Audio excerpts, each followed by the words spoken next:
Chapter 104. Until the end of the audition, everyone was still immersed in Yoon Shusha's performance. Hence, the rest of the audition was boring. In Lin Fengtian's mind, he already had a female lead candidate in mind. Yoon Shusha walked out of the music building. Xiao Shui, who had heard the news, had been waiting at the door for a long time. When she saw her, she quickly went up to her. "Shusha, why are you here?" Yoon Shusha was slightly surprised. After what had happened just now, Xiao Shui still looked a little shaken.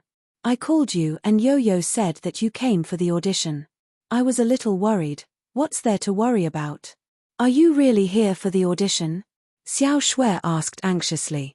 "Yes, I'm here to audition for the female lead of the Green Apple." Xiao Shui's eyes almost popped out when she heard this. "What? Why didn't you tell me?" Yoon Shusha smiled faintly but did not say much. "I just decided on the spur of the moment. I just wanted to give it a try for fun." "Wow. You're so cool. Shusha, with your words, there should be no problem. You're so good-looking and elegant. I've also read that novel. The moment I saw the female lead, my first reaction was also you. If you're the female lead, the box office will definitely skyrocket. By then, our Shusha will be a celebrity," Xiao Shui said excitedly. Suddenly, she thought of something and said worriedly, "But, Shusha, I heard from my dad that the entertainment industry is extremely dirty. What are you afraid of? If anyone bullies me, you'll be there to protect me, right?" Yoon Shusha smiled and bumped her shoulder with a smile. The two of them were about to leave when they were suddenly stopped by someone behind them.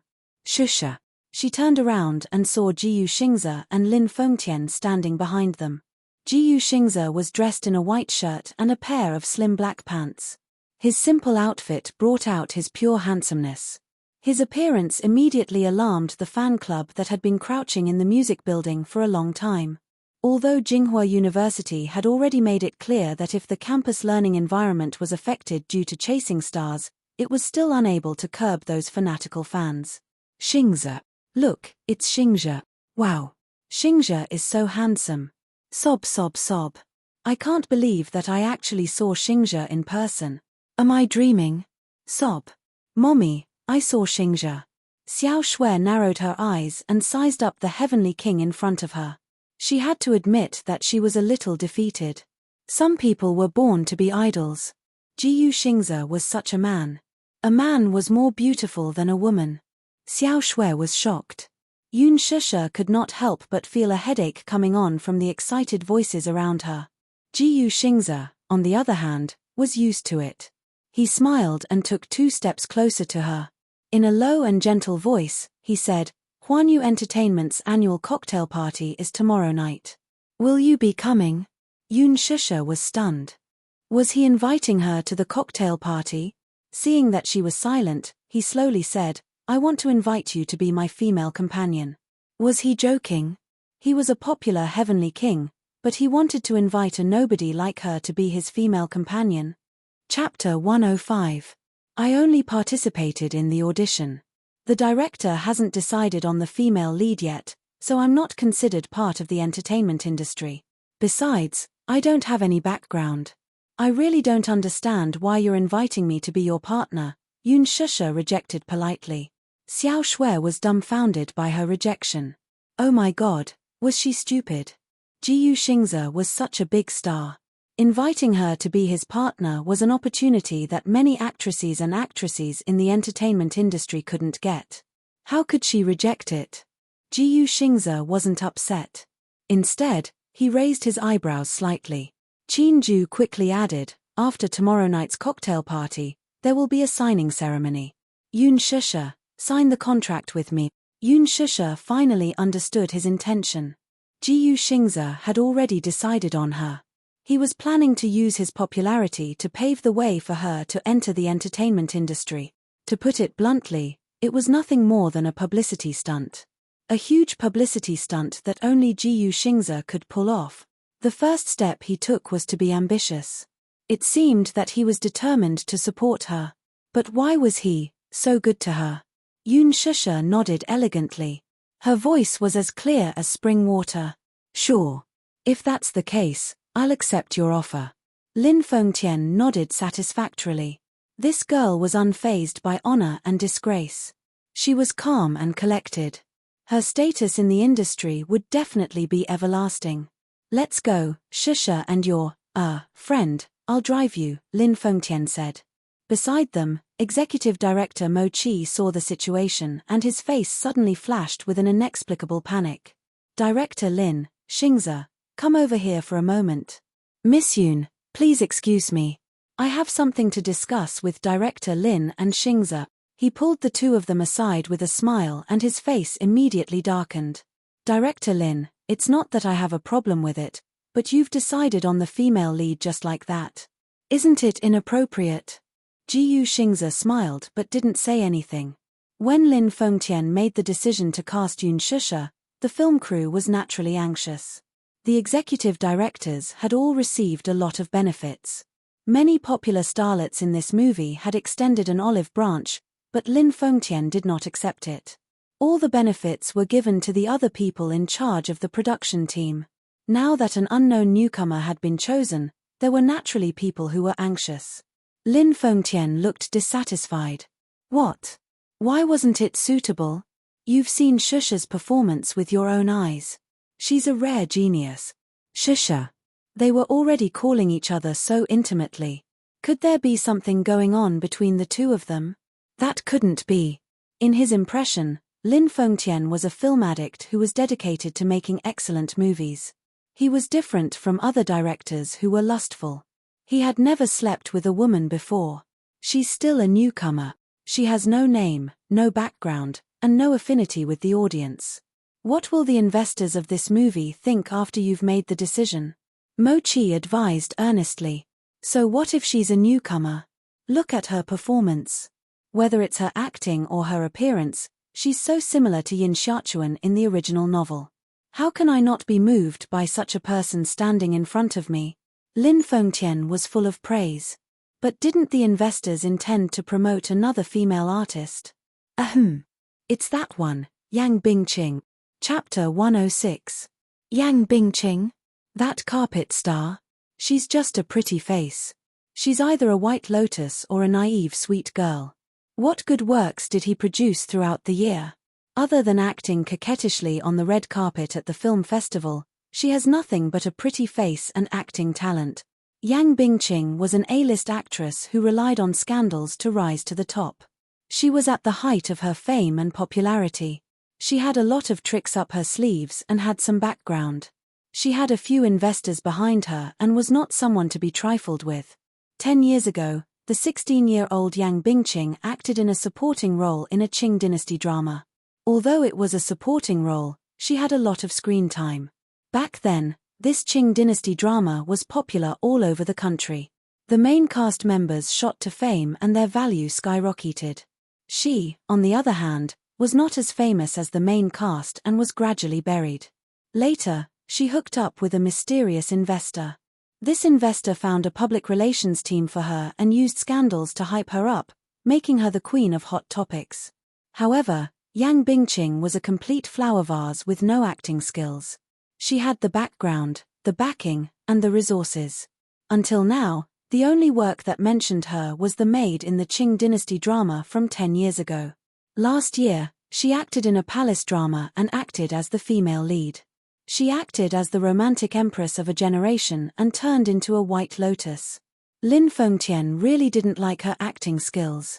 Previously, director Yang wanted to promote a little model with the surname Han. She was dressed in tacky rouge and her face was unrecognizable. What do those investors think my movie is? That they can be in it just because they want to? Mo Chi broke out in cold sweat but still shamelessly tried to persuade him. Not far away, Xiao Shui couldn't help but mutter, "Shusha, what are they talking about? Look at how angry director Lin is." "I don't know," Yun Shusha said as she caught a glimpse of a familiar figure not far away. She looked over and was inwardly shocked. He Lingxiang. He Lingxiang's name was known by everyone in the industry. He was famous not because of the number of popular works he had, but because of the notoriety of his debauched private life. It was rumored that his background was extremely tough, and this man was quite ruthless. There were also rumors that he had a very scary underworld background. Most of the small stars in the entertainment industry did not dare to offend such a person. The newcomers in the industry came one after another. Many female celebrities were willing to sacrifice their chastity in order to become famous. However, none of the female celebrities dared to climb onto He Lingxiang's bed. All of them avoided him. He Ling liked women, but he had a perverted taste in bed. He liked both men and women, and had played with many artists. As far as Yun Shusha knew, he had taken a few gangster bosses to gang rape a Miss World more than 90 years ago. However, the Miss World had gone crazy overnight and had contracted a terrible disease. In less than 2 years, she had died of depression. The limelight was suppressed by He Lingxiang. However, most people in the circle were influenced by his evil deeds. If the artist's management company wasn't tough enough, He Lingxiang would be able to play whoever he wanted. Why was he here? Could it be that he was using the audition as an excuse to pick a few young models to play with? He Lingxiang and another producer walked out of the bathroom while talking and laughing. From their proud faces, it seemed that they had gained a lot today. Chapter 107. One of the producers had a dispirited look on his face. After an entire morning of interviews, he seemed to be a little fatigued. Thus, when he saw such a beautiful girl, he naturally felt an itch in his heart.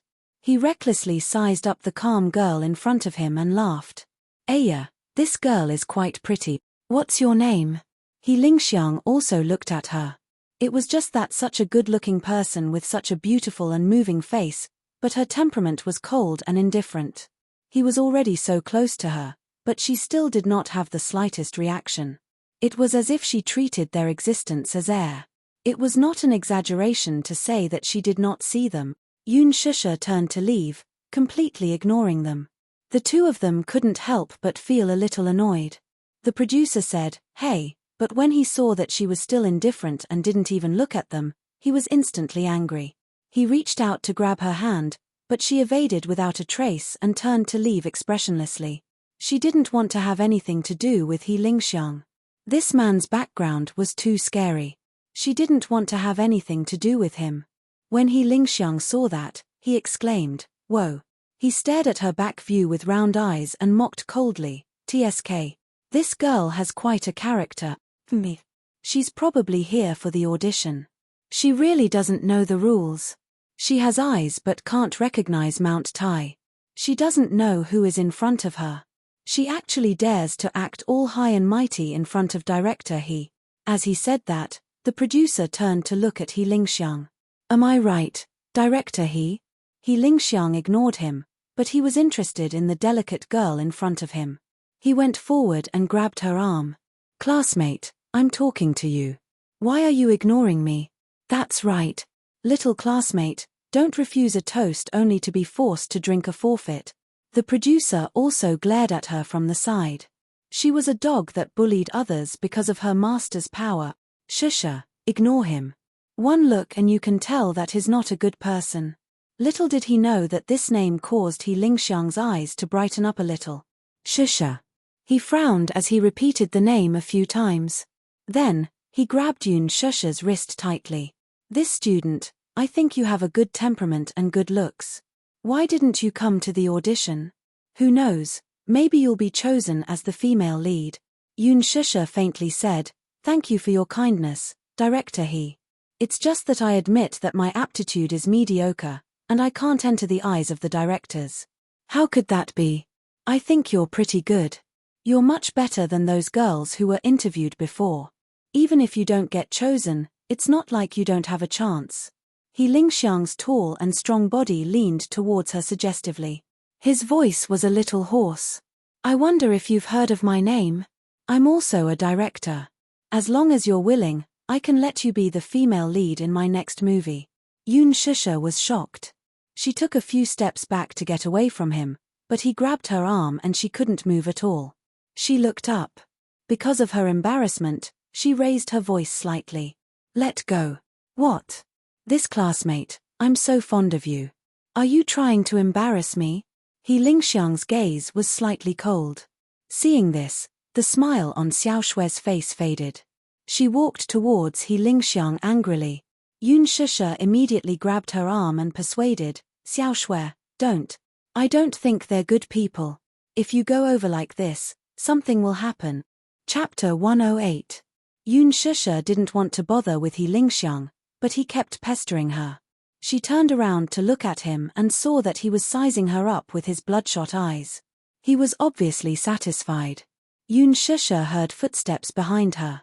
At the same time, she saw Xiao Shui walking toward her. She grabbed He Lingxiang's shoulder and raised her hand to slap him hard on the face, causing the students passing by to gasp in shock. Xiao Shui, don't. Yun Shusha's head exploded. Xiao Shui actually slapped He Lingxiang? She wasn't an impulsive person. On the contrary, she had always been calm and knew how to wait and see. However, she didn't know why, but when it came to Yun Shusha, she couldn't calm down no matter what. She was especially enraged when she saw the lecherous man holding on to Yun Shusha's arm and refusing to let go. With a slap, He Lingxiang was thrown to the ground in a sorry state. He propped himself up and spat out a mouthful of blood. 2 of his teeth had been knocked out. His face was flushed red with anger at once. Yun Shusha saw this and her heart was suffocated for a moment. Xiao Shui used to be a black belt master in the Taekwondo club. Damn it. How dare you hit him? The producer at the side scolded and quickly helped He Lingxiang up. His fierce eyes swept in the direction of Yun Shusha and Xiao Shui. The onlooking female students didn't expect Xiao Shui to hit him without saying a word. They also didn't expect to provoke such a powerful person. They immediately turned around and rushed to find the teacher to save the situation. However, Xiao Shui was fearless. Why would she be afraid of their provocation? She was still young and was just an overseas student who had returned to the country. She hadn't experienced the bloody storms of society, so naturally, she didn't know what the identity of the man in front of her meant. She wasn't afraid. This was a lawful society and this was a school. How could they let some shady people endanger the safety of students? Shusha, are you okay? Did he do anything to you? Xiao Shui turned around and looked at her nervously. Let's go. Yun Shusha didn't even think about it and didn't intend to stay any longer. She hooked her finger and Xiao Shui nodded knowingly. Just as she was about to take a step forward, the 2 men rudely blocked their way, their faces full of malice. Classmate, you want to run away after beating someone up? Who gave you the guts? What's your name? Which entertainment company is he from? Xiao Shui took a deep breath and said coldly, get out of my way. When the producer saw his arrogant attitude, his eyes became even fiercer. What kind of attitude are you using to talk to me here? Xiao Shui frowned. She was a typical tomboy. Without any provocation, she grabbed the collar of the producer. The 2 of them did not agree and started to push each other. Xiao Shui subconsciously protected Yun Shusha. She was afraid that she would be involved in the fight, so she pushed her to the side. However, she didn't expect that she would lose her balance after being pushed, so she felt dizzy and her body leaned back. Boom. He bumped into a human wall. His body was firmly supported by a strong arm. A wisp of unique masculine body fragrance brushed the tip of her nose. It was charming and elegant. Through the high-end shirt, she seemed to be able to feel the man's stalwart and heroic physique, as well as the strong beating of his heart. Chapter 109. Yun Shusha couldn't help but frown in pain. She looked up and saw that in the chaos, the surroundings suddenly became quiet, as if time had stopped. She felt strange and looked in the direction of He Lingxiang and Xiao Shui, only to see that the group of people had already frozen. The funniest one was He Lingxiang. His hand that was holding Xiao Shui's collar gradually loosened. His face was full of shock. His pair of absent-minded eyes stared in the direction behind her, and fear slowly appeared in his eyes. His companion, who was standing beside him, also stared at the person behind her with an extremely strange expression, as if he had seen a ghost. She retracted her gaze in astonishment and raised her head, only to see a fair and clean hand quietly stretching out in front of her. Under the sunlight, the silver buttons on the sleeves of the suit reflected the dazzling light. This was a man's hand, but it was very well maintained. The fingertips were moist and flawless, and the joints were slender. Yun Shusha raised her head, only to be met with a pair of deep, almond-shaped eyes. The handsome man in front of her stood tall and elegant. He looked very young, barely in his 20s, but he exuded a mature and experienced aura. His every movement could not hide the subduing aura of an emperor. This kind of aura was natural. At a glance, one could tell that he was a man who had experienced many bloody storms and was indifferent by nature. Rather than saying that he was indifferent, it was better to say that he was innately cold. Wherever he stood, this aura melted into the air and spread to every corner. Behind him was a group of tall men in suits and leather shoes. They bowed their heads and stood behind the man. It was like a group of stars worshipping a star. Mu Yaja, Yun Shusha's expression was a little stiff. Xiao Shui, who was beside her, was mesmerized. She saw the man lowered his head and quietly stood in front of her. His black suit made him look noble and extraordinary. His posture was casual and elegant. The sunlight engraved a gentle and evil shadow on the contours of his face. At this moment, from her angle, there was some backlight, so she couldn't see his face clearly. But even so, she caught a glimpse of his extraordinarily handsome facial features that were shockingly beautiful. They were exquisite like the work of the gods. His handsome eyebrows and well-defined facial features seemed to be mixed with the noble blood of ancient Europe. He was cold and arrogant, but there was a kind of elegant charm unique to Eastern men between his eyebrows, deep and flirtatious.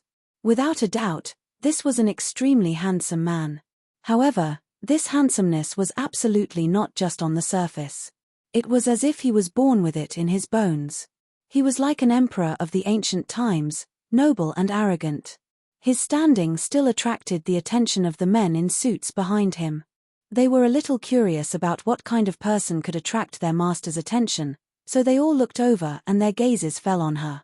Yun Shusha suddenly felt like her body was being pricked by sharp needles. She supported herself on her knees and tried to stand up, but ignored the man's outstretched hand. Chapter 110.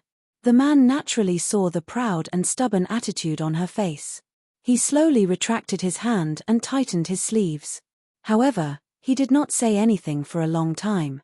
His thin lips parted slightly, and the corners of his mouth slowly curled up, outlining an unfathomable arc. Yun Shusha saw that his gaze was always on her, and she felt a little uncomfortable.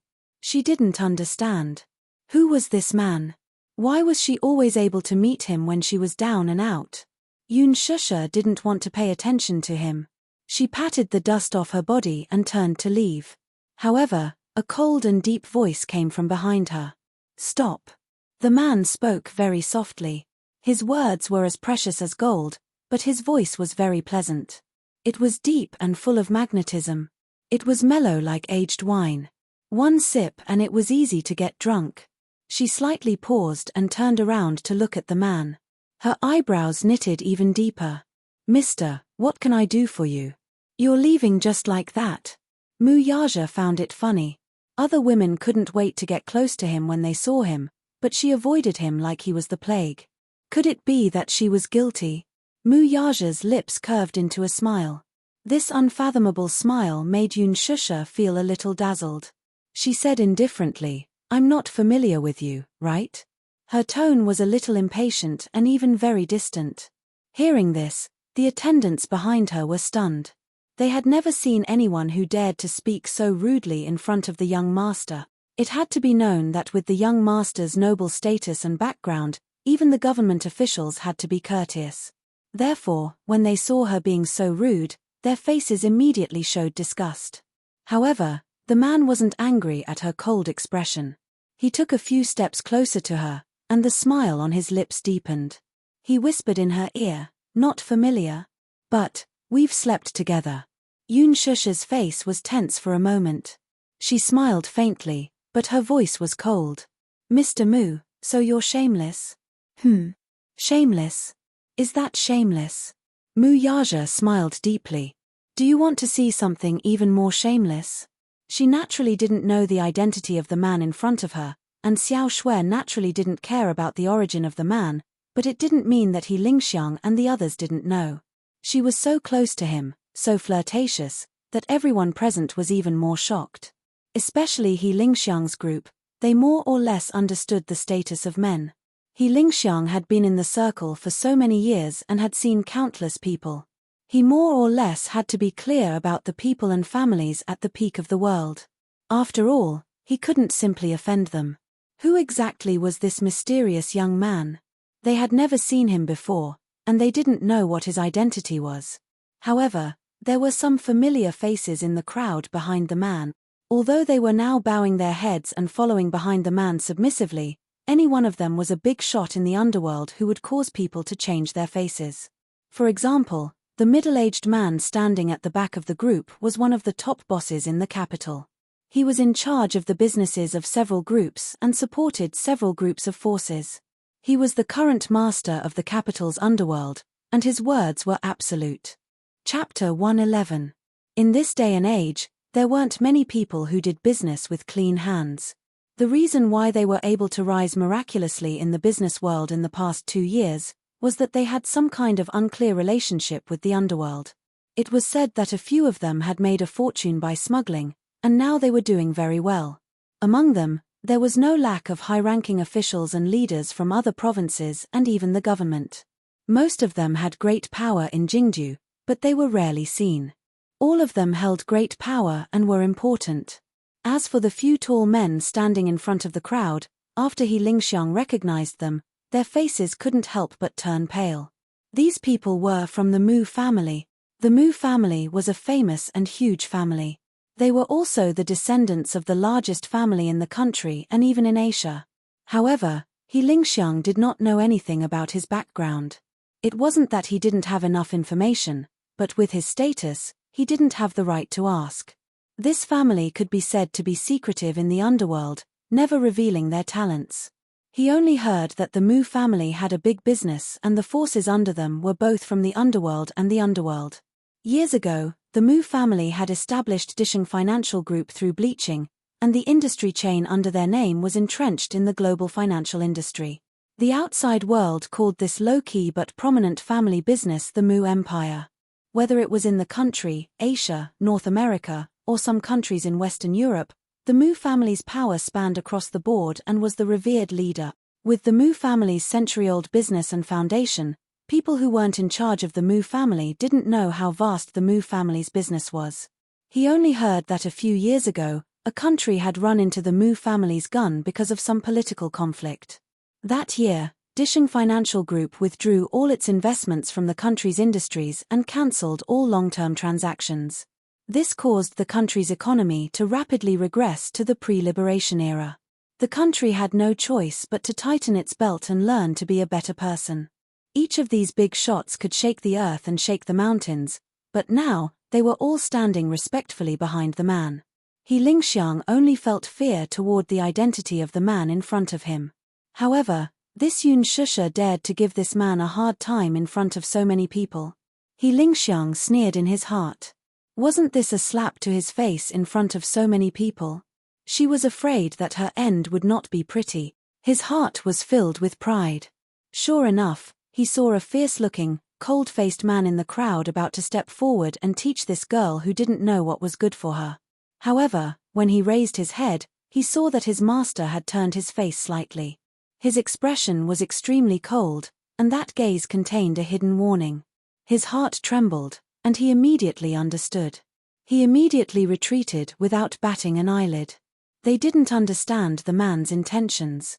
The young girl in front of him was neither a relative nor a friend, yet she kept giving him attitude. This was clearly a great disrespect to the boss. However, the boss did not seem to be angry at all. Could it be that their master's iron tree had blossomed? Boss, who had never been interested in women, was finally enlightened. One had to know that the boss was young and full of vigor. He was in the prime of his life, but he had always been cold and unfeeling. Chapter 112. There were rumors and slanders about him. Although he had a fiancée in name, they seemed to be in love with each other. Some people even speculated that there was something fishy about his sexual orientation. Otherwise, there was a problem in that area. However, these were all just people's guesses.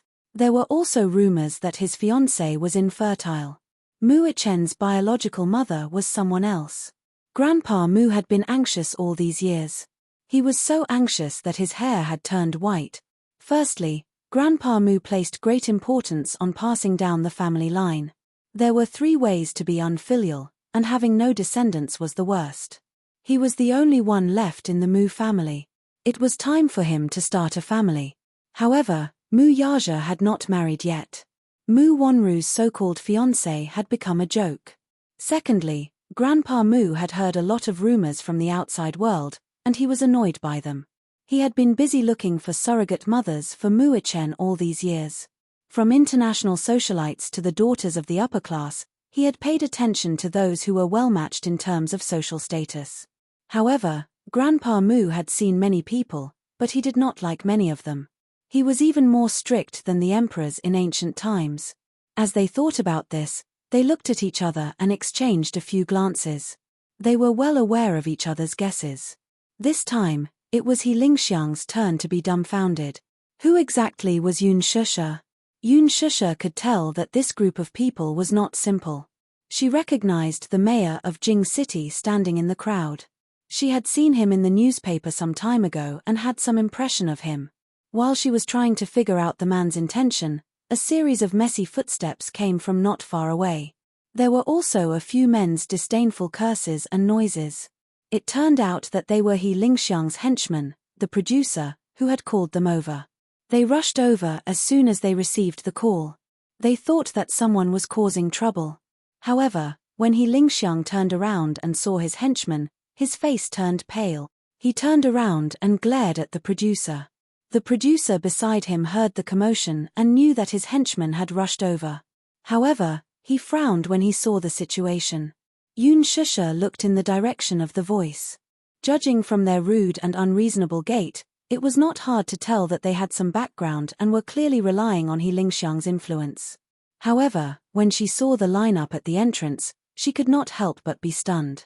Ultimately, they were not as perceptive as He Lingxiang. With his qualifications, how could he come into contact with people of such status? Naturally, he did not recognize the big shots in this crowd. Director He, who are these people? Why are they crowding around the door? He Lingxiang turned around and waved at the men in suits. Hurry up and leave. Don't crowd around here. If you disturb the director's selection, you'll have to bear the consequences. As soon as he finished speaking, he saw that everyone's expressions were calm. Seeing that He Lingxiang was standing there in a daze, he couldn't help but go up and put his arm around his shoulder. The young man smiled and said, Director He, who are these people? Could it be that these brats have eyes but failed to recognize Mount Tai and are looking for trouble with you? He pointed at Xiao Shui. He Lingxiang's face turned even paler. He then pointed at the indifferent man standing beside Yun Shusha. His attitude became even more arrogant. Or is it this brat? Hiss. Chapter 113. He Lingxiang smiled bitterly and shook his head. His face was unsightly as he winked at him a few times. However, this person was not enlightened. He even mistakenly thought that He Lingxiang meant the trouble caused by the black suits, and his heart was filled with anger. Hey, hey, hey! I told you not to crowd around here. Didn't you hear me? After he finished speaking, he took the lead and rushed over. Just as he was about to put his hand on the man's shoulder, he saw that the handsome man did not avoid him. He stood there arrogantly and did not even look at him. At that moment, the assistant only saw a black shadow flash in front of him. Before he could understand what was going on, his wrist was firmly grabbed by the man who rushed out from the crowd. A heart-wrenching pain came from his wrist. With a twist and a turn, his entire body was thrown into the air. He was thrown a few meters away by a huge force and slammed heavily into the wall, causing it to crack. The assistant fell to the ground in a sorry state. He felt a surge in his chest and vomited a mouthful of blood. He immediately rolled his eyes and fainted. Yun Shusha was shocked. When Xiao Shui saw this, she could not help but be shocked. She took a step forward and wanted to bring Yun Shusha back to her side. However, at that moment, she saw a man who was not tall but had a shocking aura slowly walk out from the crowd. The man stood still and scanned the surroundings with his eyes that were as sharp as a blade. His voice was thick and dignified. What kind of trash are you? Do you think you have the right to act rashly in my territory? When these words came out, He Lingxiang and the rest were so shocked that they immediately knelt on the ground. Their bodies were trembling and they did not dare to make a sound. The one who spoke was Lin Xiaojing, the leader of the Qingyang gang, one of the most powerful men in the capital. Speaking of Lin Xiaojing, his position was not shallow. He could be considered the leader of the Qingyang gang in Beijing. Now, most of the organizations in Beijing were completely controlled by the Qingyang gang. Many management companies in the entertainment industry had some background in both the underworld and the underworld. The Qingyang gang supported several management companies. The headquarters of the Qingyang gang was located in the capital and had many branches. It had hundreds of thousands of members, which showed its influence. Lin Xiao was the head of such a gang, which meant that he was the highest leader of the gang. This area was nominally under his jurisdiction. Therefore, for someone to cause trouble in his territory, let alone in front of a big shot from the Mu family in the capital, this was an act of insubordination. He glanced at He Ling Xiangyuan, who was kneeling on the ground silently, and asked, "What's your name?" He Lingxiang was shocked. He was terrified of Lin Feng's threat. Suddenly, he thought of something. He raised his head and carefully said, "Boss Lin, in fact, I am. Your voice is too soft. I can't hear you." Lin Xiaojing said impatiently. He Lingxiang closed his eyes and mustered his courage to raise his voice. "My name is He Lingxiang. May I ask, this is..." He smiled apologetically as he carefully looked at the tall man who was surrounded by the crowd. Respect immediately appeared on Lin Xiaojing's face as he said to He Lingxiang, "Is Disheng Financial Group's chairman Mu someone of your status can inquire about?"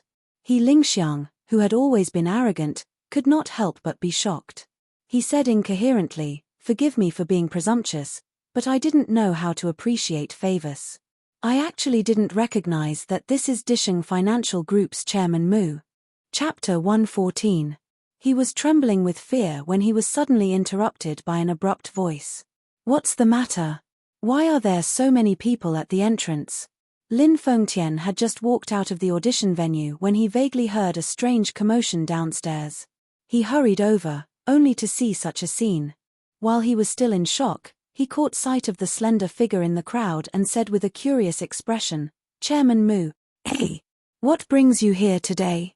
Mu Yaja glanced at him coldly but did not bother with him. In such a big company like Huanyu, Lin Fengtian was, without a doubt, the most wily old fox. Unfortunately, this person was a little special and had some tricks up his sleeve. He was a rare talent, so Mu Yaja could not be bothered with him. Lin Fengtian chuckled. He turned his gaze and saw Yun Shisha, who was tightly protected by Xiao Shui, and understood what had happened. "Brother Mu." Suddenly, a shy and sweet figure barged in. Everyone turned around and saw a well-dressed girl in an aqua blue pleated dress running toward Mu Yaja happily. She pushed away Yun Shisha, who was standing in front of Mu Yaja. Where did this woman come from to block Brother Mu? What an eyesore. She secretly glared at Yun Shisha before turning to face Mu Yaja with a charming smile. "Brother Mu, why are you here? Did you specially come here to see me?"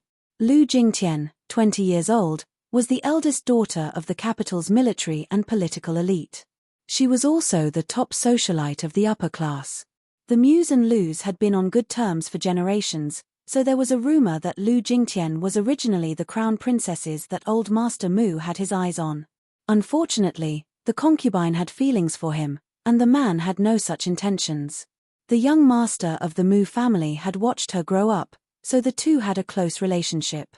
Lu Jingtian, the eldest daughter of the Lu family, had a crush on the young master of the Mu family. This was no secret in the capital's rich and powerful families. Mu Yaja took great care of Lu Jingtian, doting on her no matter how trivial the matter was. He treated her like his most beloved younger sister. However, to Mu Yaja, their relationship was just that. Lu Jingtian stared at him in a daze. The name Mu Yaja had left a deep imprint in her heart. Just hearing it made her heart go numb. How much did she love this man whom she had admired since she was young? Even in her dreams, she hoped that he would take a second look at her. Alas, his eyes seemed to be looking in Yun Shusha's direction, and she could not help but steal a few more glances at him. In her heart, she admitted that this girl was very beautiful. Huanyu Corporation controlled almost half of the entertainment industry. Having followed Mu Yaja around, she could be said to have seen countless people and had seen many beautiful women. However, what she could not help but be jealous of was that this girl's looks were different from those who were vulgar. She was delicate, elegant, and natural, without a trace of impurity. It was as if all the beautiful words in the world could not be used to describe this girl's otherworldly beauty. She had overheard Lin Fengtian's words not far away, and she felt even more jealous. The reason why Lu Jingtian wanted to enter the entertainment industry was none other than to appear in Mu Yaja's sight more often. Lin Fengtian was the ace director she dreamed of befriending, but she seemed to have heard that this big shot was willing to lower himself and take the initiative to sign a contract with this girl. Chapter 115. At the thought of this, panic flashed across her heart. Seemingly wanting to establish her high and mighty status, she immediately turned to face Mu Yaja with a smile.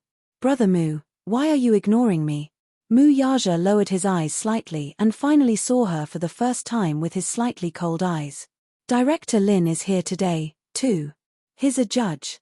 Why don't we have coffee together after this audition?" Lu Jingtian naturally hooked her arm around his. Her coquettish tone sounded very intimate to outsiders. She deliberately raised her voice, for no other reason than to announce in front of everyone that she had a close relationship with the most respected young master of the Mu family, the most prestigious family in the capital. Earlier in the audition waiting room, there was actually a newcomer who did not know what was good for her.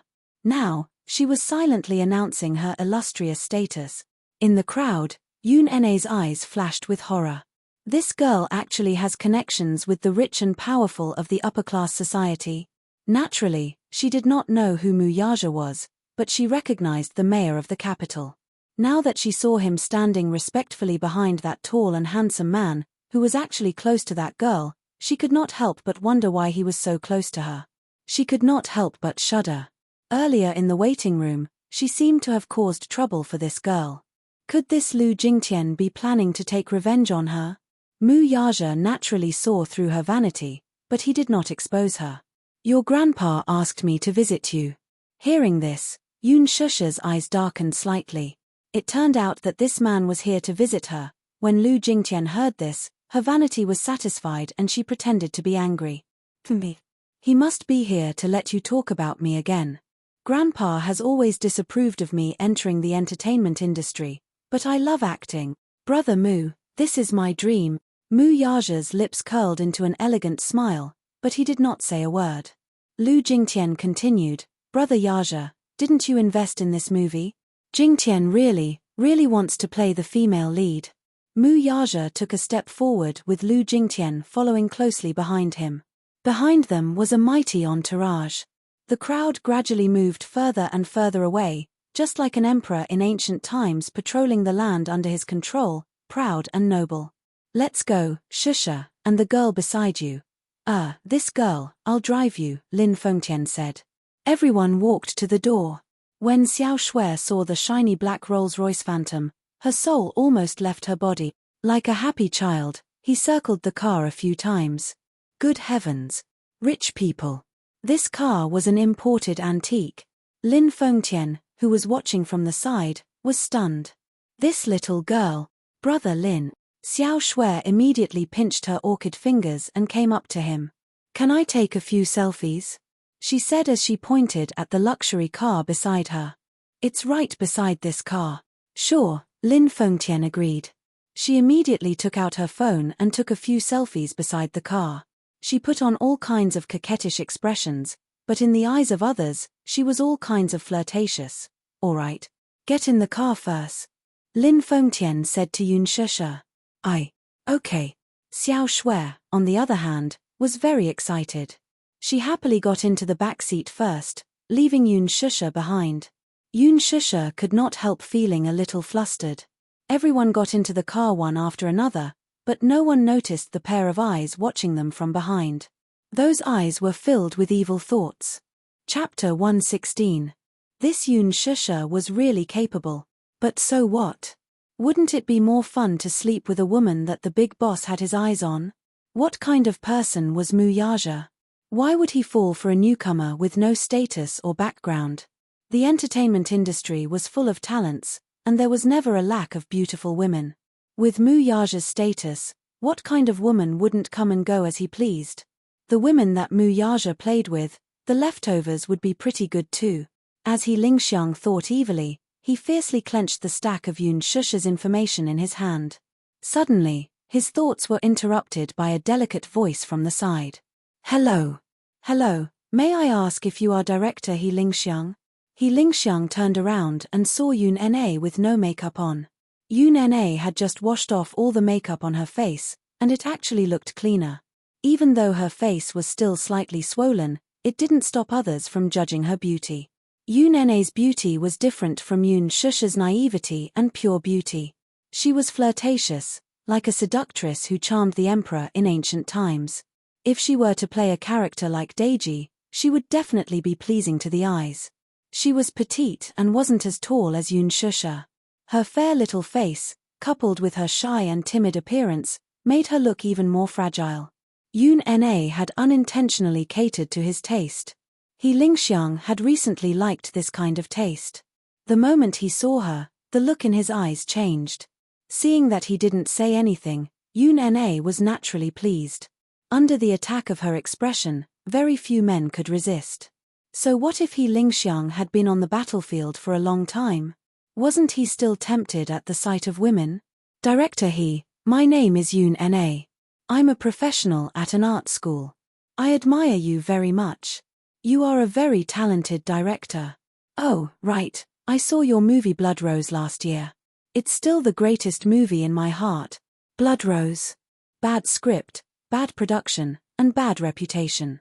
How could a shoddy movie make her feel like she had found a treasure? The meaning of her words was self-evident. Yun Na wasn't someone from the entertainment industry. She only knew that He Lingxiang was of a similar status, but she didn't know about his misdeeds.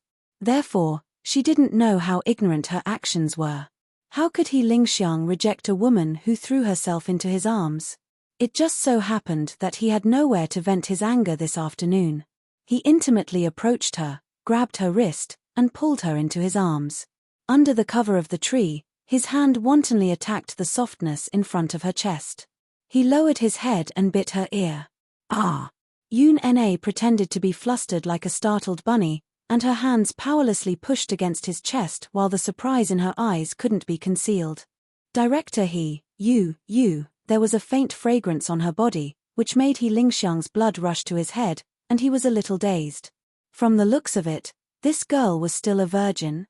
He Lingxiang was not a man who would reject anyone, but he was very satisfied with Yun Na. Didn't you say that you admire me the most? He Lingxiang was very satisfied with her performance as he said the most vulgar words. You sent yourself to my doorstep and said these words. If others heard this, I'm afraid they would think that I have an ulterior motive. Yun Na kept the meaning of his words a secret. At this moment, the two of them were close together, and the changes in their bodies made each of them understand what the other wanted. She was a little afraid. The entertainment industry was like a tiger's den, so how could she not be afraid? However, when she thought of Yun Shusha's smug look and how she might be able to pass the audition, clinch the female lead role in this movie, and step into showbiz with glory, her heart was filled with jealousy. Jealousy was like an evil demonic branch, entrenching her heart, causing her to begin to use every means possible to achieve it. Director He, it's not convenient to talk here. Why don't? Yun Na smiled charmingly. Let's go somewhere else. Okay. He Lingxiang was naturally waiting for this sentence. Chapter 117. Huanyu Tower. A man stood by the window, his tall and straight figure proudly overlooking the rows of tall buildings outside. His pair of handsome eyes were deep and distant. Earlier, the board of directors had a heated confrontation over the female lead of the Green Apple. This time, the female lead had already been decided internally. The audition was just a publicity stunt for the movie's release. However, Lin Fengtian was absent from this meeting. Over the phone, his stance was very clear. He had taken a liking to Yun Shusha and had decided to support this newcomer with outstanding qualifications. The investors and producers were in an uproar when they heard this and voted against it unanimously. Lu Jingtian had already been decided as the female lead. How did an unknown newcomer appear out of nowhere and mesmerize Lin Fengtian? When Lin Fengtian heard that Lu Jingtian had been decided internally, he immediately said that he would not continue filming. The art of film, which he pursued, was now in such a foul state. He was so angry that he said that it had to be Yun Shusha. When the executive director said that he would not continue filming, the production team was collectively dumbfounded. They lined up to apologize to Lin Fengtian. The script was good, but Lin Fengtian's influence was not to be underestimated. If they lost him, this movie would be nothing. Without him, the box office appeal would collapse by half. The meeting ended on bad terms. Lu Jingtian, who was standing at the side, had also witnessed the actress's audition.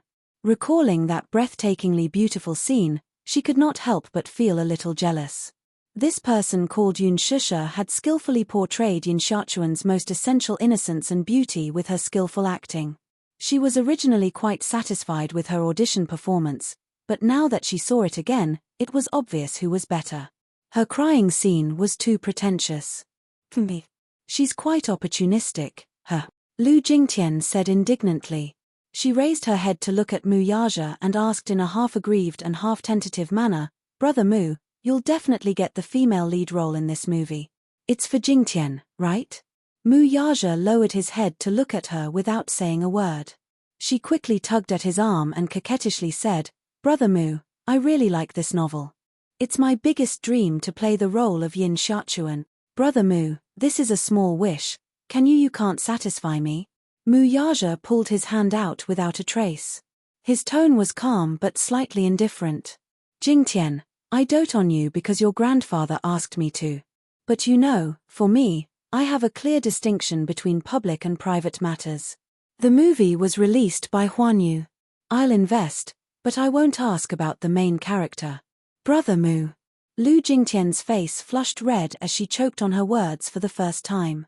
She knew that the lead actor would be chosen by the director, but that was not the case in the entertainment industry. Usually, in a movie, the director rarely had the right to speak. Even a director as arrogant as Lin Fengtian had to consider the investors of the film. Huanyu was this movie's biggest investor, so it was needless to say how much power the company had. Mu Yaja returned to his desk and said lightly, "You're not a child anymore. I won't indulge you every time you act coquettishly. Brother Mu, get out." Mu Yaja lost his patience and coldly ordered. Lu Jingtian was startled. She knew that he had lost his patience, so she did not dare to anger him further and retreated resentfully. Just as she left, Aaron knocked on the door and entered. "Chairman Mu." Mu Yaja leaned gracefully against the back of his chair and looked at him with a pair of sharp eyes. Chapter 118. For some reason, the man's deep gaze made him shudder. He suddenly felt uneasy. Perhaps due to his guilty conscience, he did not even dare to raise his head. This man stood at the pinnacle of power. With a wave of his hand, he could turn the world upside down. His king-like aura seemed to be innate and intimidating. He, on the other hand, had betrayed this terrifying man. Until now, he was still in a state of shock. If the president found out that the investigation report had been tampered with, he would personally eliminate him. Just as he was lost in thought, Mu Yaja looked up and called, "Aaron." "Yes," Mu Yaja asked with a half-smile. "How long have you been with me?" "Boss, I've been with you for 4 years, he answered submissively. Mu Yaja replied faintly, "I valued you back then because of your outstanding ability. You said you wouldn't let me down." "Yes. I was groomed by you, boss, and I'll be loyal to you for the rest of my life." Mu Yaja nodded and raised his hand with an unfathomable expression. There was a group photo between his fingers. Aaron carefully took the photo and saw the silhouette of a child walking out of a kindergarten with a small school bag. Despite the distance, the child's facial features were clearly presented in terms of angle and resolution. At first glance, the child was 99% similar to Mu Chen. Whether it was their eyebrows, facial features, or even their mannerisms, the two children seemed to be carved from the same mold. Could there be two identical leaves in the world? This photo was taken by a private investigator hired by Mu Yaja. When the old man received the photo, he rushed to Mu Yaja's office in a fit of rage. He pointed at him and fumed. Bastard. You have an illegitimate child outside. Are you trying to anger me to death? No wonder you're unwilling to marry Ru-er. Do you have other women outside? Mu Yaja was also stunned when he saw the photo. It was no wonder Grandpa Mu was so furious. This child was too similar to him. Especially that pair of eyebrows, which seemed to have perfectly replicated his silhouette. Bloodline was a very mysterious thing. It couldn't be hidden from anyone's eyes. There was no doubt that this was his flesh and blood, and he even disdained to use other methods to verify it. There would be a mystical connection between father and son. It could be said that it was telepathy, but it was hard to explain. It was a kind of bond that dissolved into the blood and bones. This child had been hidden by that woman for as long as 6 years. What were her intentions? Could it be that she coveted glory and wealth and wanted to marry into a rich family with her son? But she didn't seem like a despicable woman.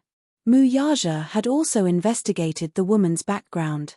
Alan had also given him an investigation report, and there was no problem unless someone had tampered with the report.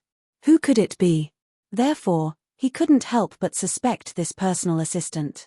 Could it be that his closest assistant was disloyal to him? As Mu Yaja looked at him with a hint of scrutiny, Alan's back turned cold. It wasn't that he hadn't seen the president's methods before. He was extremely vicious. He didn't even dare to imagine what would happen to him if the president saw through his tricks. Alan, I'll give you one more chance. Give me a satisfactory answer. Chapter 119. As Aaron was leaving the office, he bumped into Mu Wonru, who was standing outside the door. Mu Wonru had been standing outside the door for a long time and had overheard much of their conversation. Her face was now ashen, and she looked terrible. His expression changed slightly as he exclaimed, "Maram, shut up." Mu Wonru glared at him fiercely. She went forward to cover his mouth, pushed him to the assistant's office, and quickly locked the door. Bang! Aaron stood there helplessly. Mu Wonru was trembling all over. With her back against the door, her body slid helplessly as if she had fallen into a state of great fear and uneasiness. "Maram, are you all right?" Aaron looked at her worriedly. Mu Wonru looked extremely disheveled. Her face was as dark as a sheet of white paper. "What did he say to you? Did you tell him?" She glared at him as if she was on the verge of drowning. "The CEO asked me to reinvestigate Yun Shusha's identity. Everything, big or small, must be thoroughly investigated, including that and the child." Aaron looked at Mu Wonru again, only to see her face turn uglier. "You can't." Mu Wonru's eyes were instantly piercing. "You'll get me killed if you do this." Alan took a deep breath, and a complicated feeling resonated in his chest. "I can't betray the CEO again." His face turned pale with pain, and his handsome face contorted. "I've already betrayed him once. How will he know if you don't tell him?" Mu Wonru was like a drowning person who had come back from the jaws of death. Her voice trembled with fear. "If that child is really the CEO's flesh and blood, isn't it good to investigate it thoroughly?" "No." "Why?" he asked in confusion. Mu Wonru, of course, could not tell him why. Why? If the child's identity was found out, Yun Tianyu would be taken back to the Mu family as one of the future heirs of the Mu group. This woman would definitely rise in status because of her son.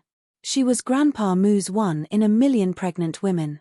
She had excellent conditions. What was even more frightening was that she had given birth to 2 sons for the Mu group. On the other hand, because of her congenital infertility, she was unable to give birth to a son or daughter for the Mu family. Therefore, her position as the young mistress of the Mu family was not secure. The rich and powerful families were deeply rooted and intertwined. If they did not have children to support them, they would not be able to consolidate their position. The only reason why she could do whatever she wanted in the Mu family was because of Grandpa Mu's love for her. However, no matter how hard she tried, she was still unable to enter Mu Yaja's heart. The only reason Mu Yaja agreed to marry her was because of Grandpa Mu's order. He could not go against it. However, Old Master Mu's health was deteriorating year by year. Now, in order to enjoy the rest of his life, Mu Yaja was slowly taking control of Disheng Financial Group. What if He was no longer around. Would she still have a place in the Mu family? Would she be chased out of the family just like that? By then, it was not impossible for Yun Shusha to rise to the top by relying on her son. The scariest thing was, if Grandpa Mu were to find out about Yun Tianyo's identity, he would definitely make him acknowledge his ancestors. Given his means, he would definitely investigate Yun Shusha's background thoroughly. If the incident from more than a decade ago was involved, what would happen when Grandpa Mu learned that she had snatched Yun Shusha's jade and had been impersonating her for more than a decade?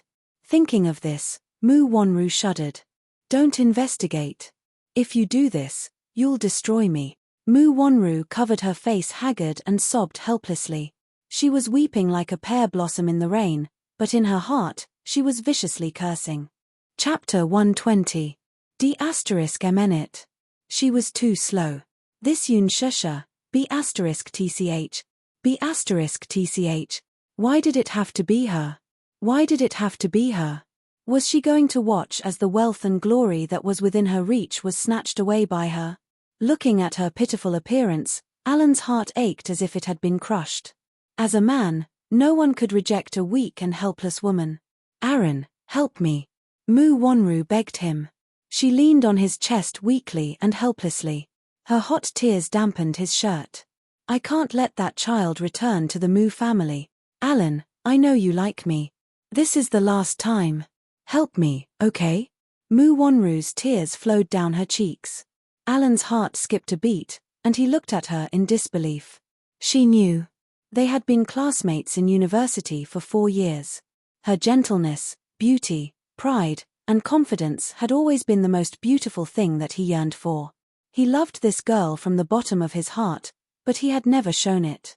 Because from the beginning, he knew that she was a dream that he would never be able to reach in his life. He was so humble that he could not even confess his feelings to her.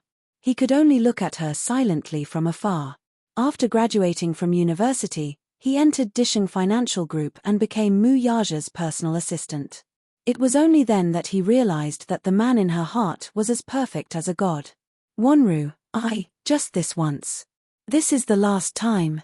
If you promise to help me, I'll do whatever you want me to do in the future. Mu Wanru begged again. Alan's brows furrowed. Clearly, he was still struggling. Mu Wanru gritted her teeth. She placed her hands on his shoulders, stood on her tiptoes, and kissed him on the lips. Alan was shocked. His body was as stiff as a rock. Mu Wanru pressed her lips against his and said softly, "Is this enough? Wanru, don't talk. Hug me."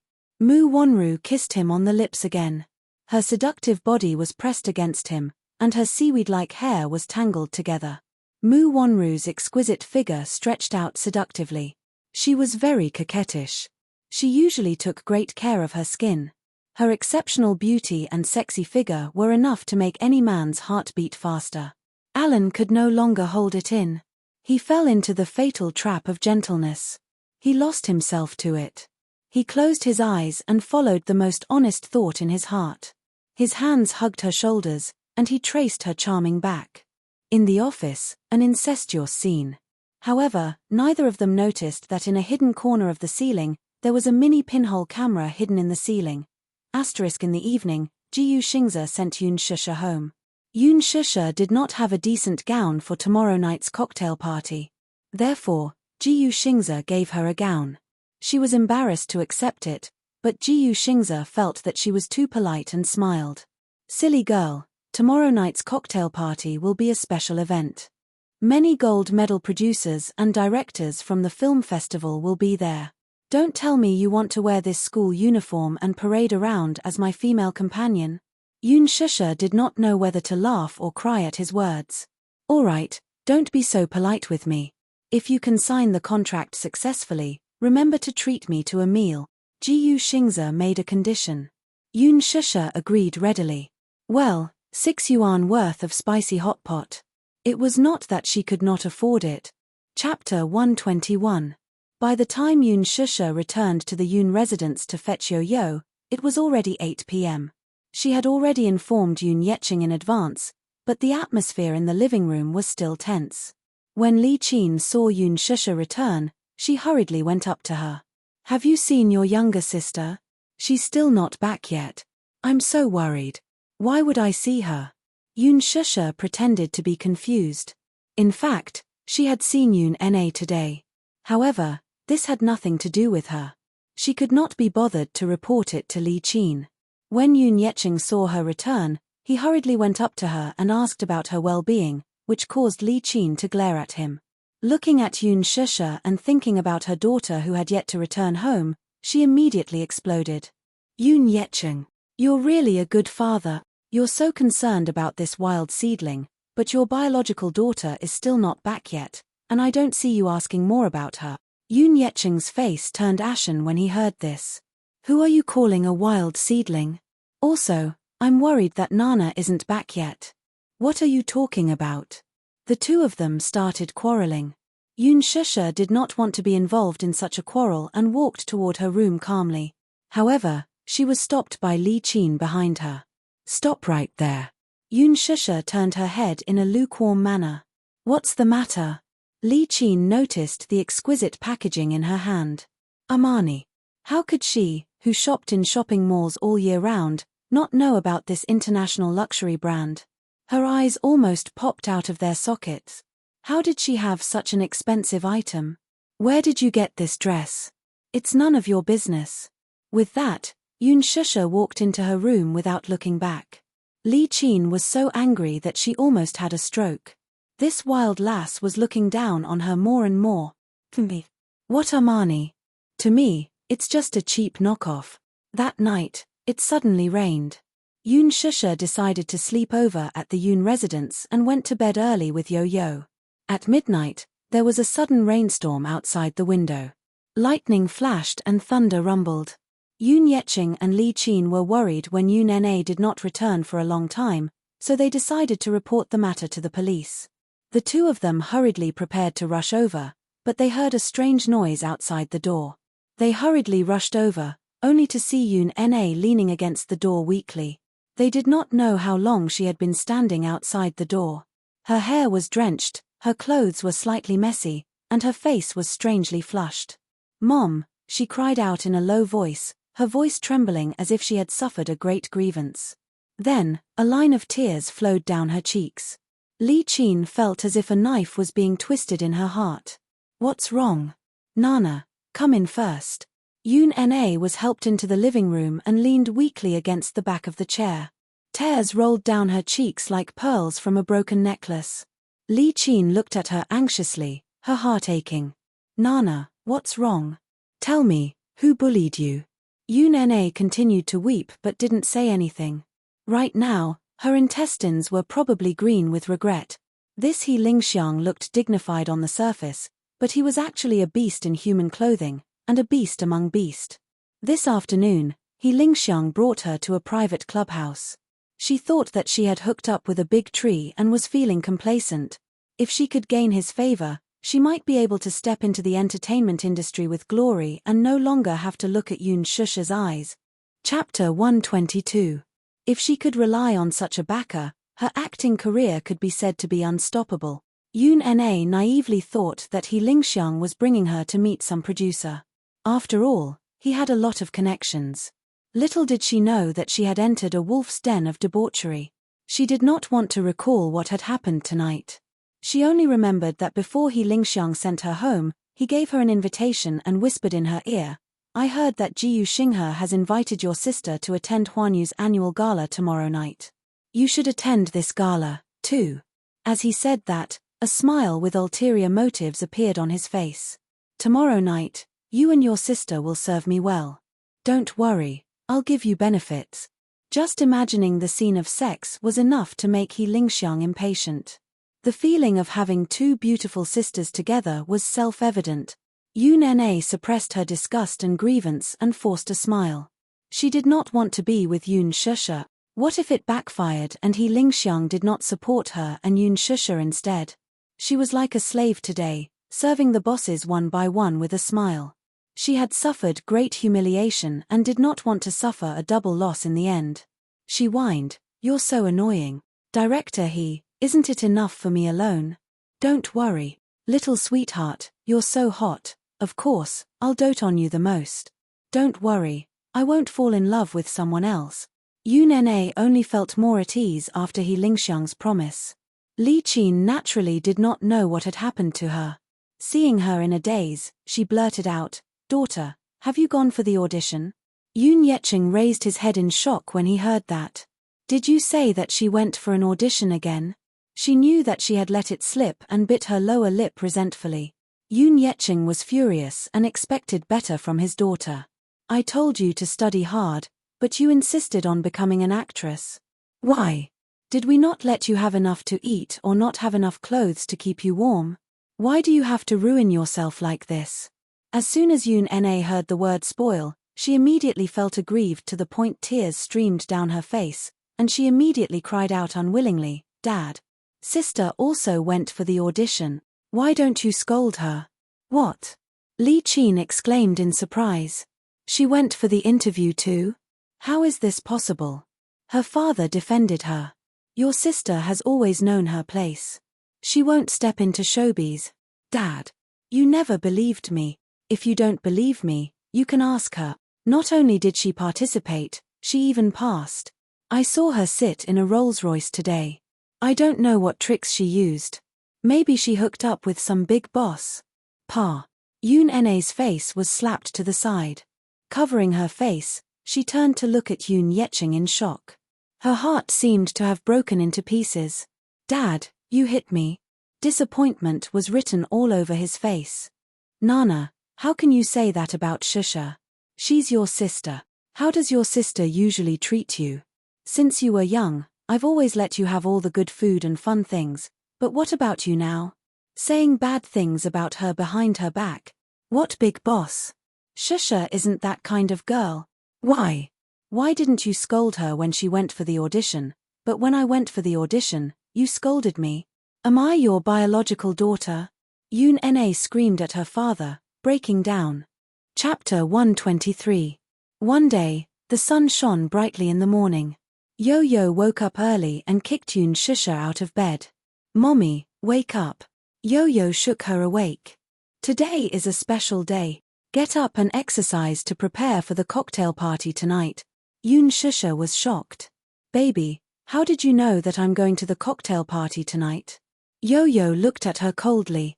I also know that you're Jiyu Xingza's female companion. Yoon Shusha was dumbfounded. How did Yo-Yo know? Yo-Yo held his forehead helplessly. How could he let his stupid mommy know that he was the one who arranged all of this?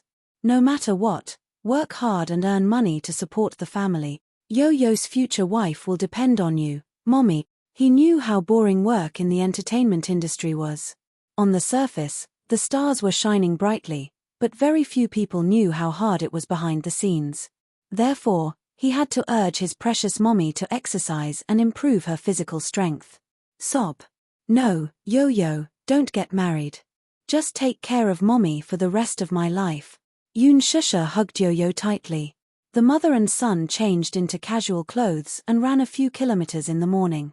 Huanyu Corporation's annual cocktail party was at 7 o'clock in the evening. After yesterday's embarrassment, Yoon Na felt uncomfortable all over. When she woke up, there was no one in the house. She felt hungry and wanted to find something to eat in the fridge. However, when she passed by Yoon Shusha's room, she stopped in her tracks and glanced at it silently. She was a little tempted. She was curious and suddenly wanted to know what was in Yoon Shusha's exquisite bag. She heard from her mother that Yoon Shusha didn't come home yesterday with an exquisite luxury bag. She couldn't help but recall what He Lingxiang told her yesterday. Jiyu Xingza invited her to Huanyu's cocktail party to be his female companion.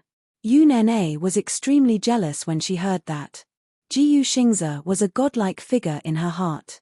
How could a bastard like Yoon Shusha be worthy of being Jiyu Xingza's female companion? The more she thought about it, the more jealous she became. She did not know what kind of vixen this Yoon Shusha was. What right did she have to gain the favor of so many producers and directors? She had worked so hard and sacrificed so much just to get the chance to attend tonight's gala, yet she had done nothing and was just trying to curry favor with the rich and powerful. At most, she was just a plaything for the rich and powerful for a while. Once they got tired of her, they would throw her away. Get rich rich. What wishful thinking. Yoon Na walked to the door and tried to open it. The door wasn't locked. This idiot was still so unguarded. She thought proudly and walked in confidently. Yoon Shusha's room was very clean. The bedsheets were neat, the quilt was folded neatly, and the desk was neatly tidied. With a light sniff, the room was still filled with an elegant fragrance. Chapter 124. Yoon Na sat in front of the desk and rummaged through the drawers. They were all textbooks, notes, pens, erasers, and a framed photo of her with her father. She flipped through them again. They were all extracurricular exercise books and exercise books. Just looking at them gave her a headache. She muttered softly, "Bookworm." After rummaging through them for a long time, she did not see anything good. Turning around, Yoon Na wandered to her shabby wardrobe again. She opened the wardrobe and saw old clothes that had been washed white. Until she saw the exquisite handbag. Armani. It was actually Armani. She flipped it out and saw that it was an exquisite and luxurious gown. Oh my God, this was Armani's latest product released this spring. Yoon Na often shopped in shopping malls, so she knew some of the expensive brands. She liked to dress up, but those clothes were too expensive. Her mother did not allow her to buy them because she felt that it was too extravagant. However, looking at Yoon Shusha's gown, who gave it to her? Yoon Na had seen this gown at a fashion show on TV before. She liked it very much. However, the price tag of 100,000 yuan shocked her. She did not expect Yoon Shusha to have this gown. An unknown jealousy was slowly twisting in her heart. Why?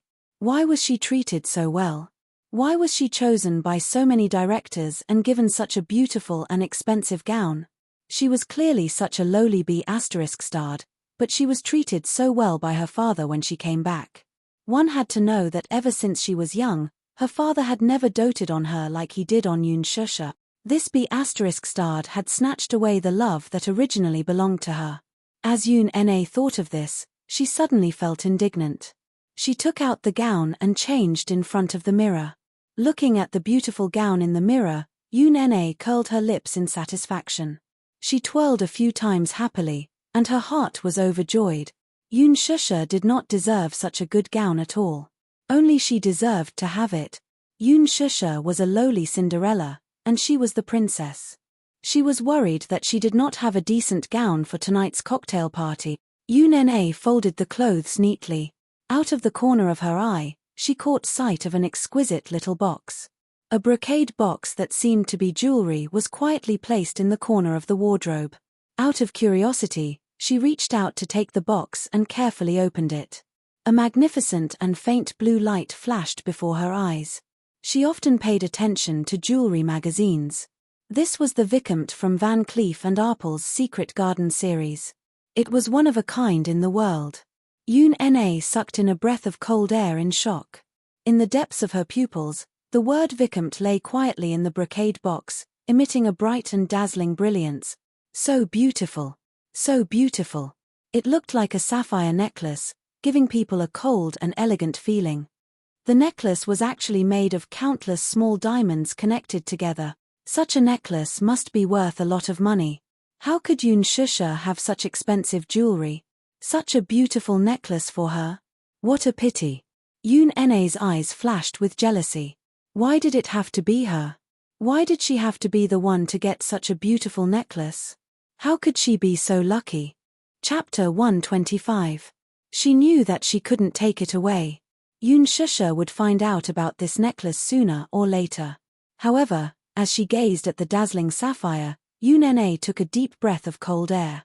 After hesitating for a long time, she gritted her teeth hatefully and gripped the box tightly. She casually tidied up the wardrobe, returned to her previous appearance, and rushed out of the door. Yoon Na was still nervous and uneasy when she entered her bedroom. She felt a little guilty, and her heart was beating like thunder. She locked the necklace in the wardrobe and only then did she calm down. She comforted herself in her heart. Anyway, Yoon Shusha wasn't wearing it. It was a pity, so she might as well give it to her. Even if she saw this necklace in the future, there were so many similar necklaces in the world. What reason could Yoon Shusha have to say that she stole her necklace? Anyway, it was her necklace. She could just insist on it. She could just say that she bought the exact same necklace. Anyway, she just liked this necklace. She would dress up and attend the cocktail party tonight. She would definitely amaze everyone. Then, she wouldn't have to care about Yoon Shusha's attitude anymore. She must succeed. However, Yoon Na still felt unusually guilty because she had done something wrong. She was afraid that Yoon Shusha would find out when she came back. She hurriedly took her clothes and necklace, called He Lingxiang, and calmly left the house. Yoon Shusha returned home from her morning exercise. She planned to tidy up and go to the cocktail party. However, when she returned to her room, she found that it was a mess. The gown and necklace she had prepared were all gone. She panicked for a moment. Yo-Yo couldn't help but be shocked. He even suspected that a thief had broken into the house. However, he only understood when he saw the earrings that Yoon Na had unintentionally left on the floor. His eyes couldn't help but turn cold. There was no lock in the room. He originally thought that Yoon Na would learn from her mistake and wouldn't dare to go against his mother. Who knew that he would still be so bold? The phone screen suddenly lit up. Yoon Shusha saw that it was an unfamiliar number. She hesitated for a moment before answering the call. The phone screen suddenly lit up. She saw that it was an unfamiliar number. She hesitated for a moment before answering the call. Hello. Shusha, are you home? Ji Yuxing's gentle voice came from the other end of the phone. Yeah. I'm at home. Ji Yuxing said, okay. Do you live in Ping'an district? I'll be right there. Yes. However, something happened. Yoon Shusha rubbed her forehead with a headache. She looked back at her room and sighed helplessly. I'm really sorry. I might not be able to attend tonight's party. What happened? For some reason, even Ji Yuxing did not notice the tension in his words. Today, he was in a good mood. He was even looking forward to tonight's banquet.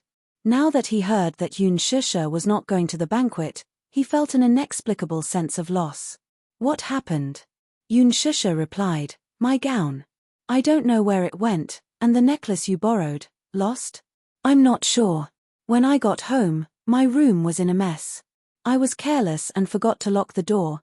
Ji Yuxing heaved a sigh of relief when he heard that. Oh, I thought it was something serious.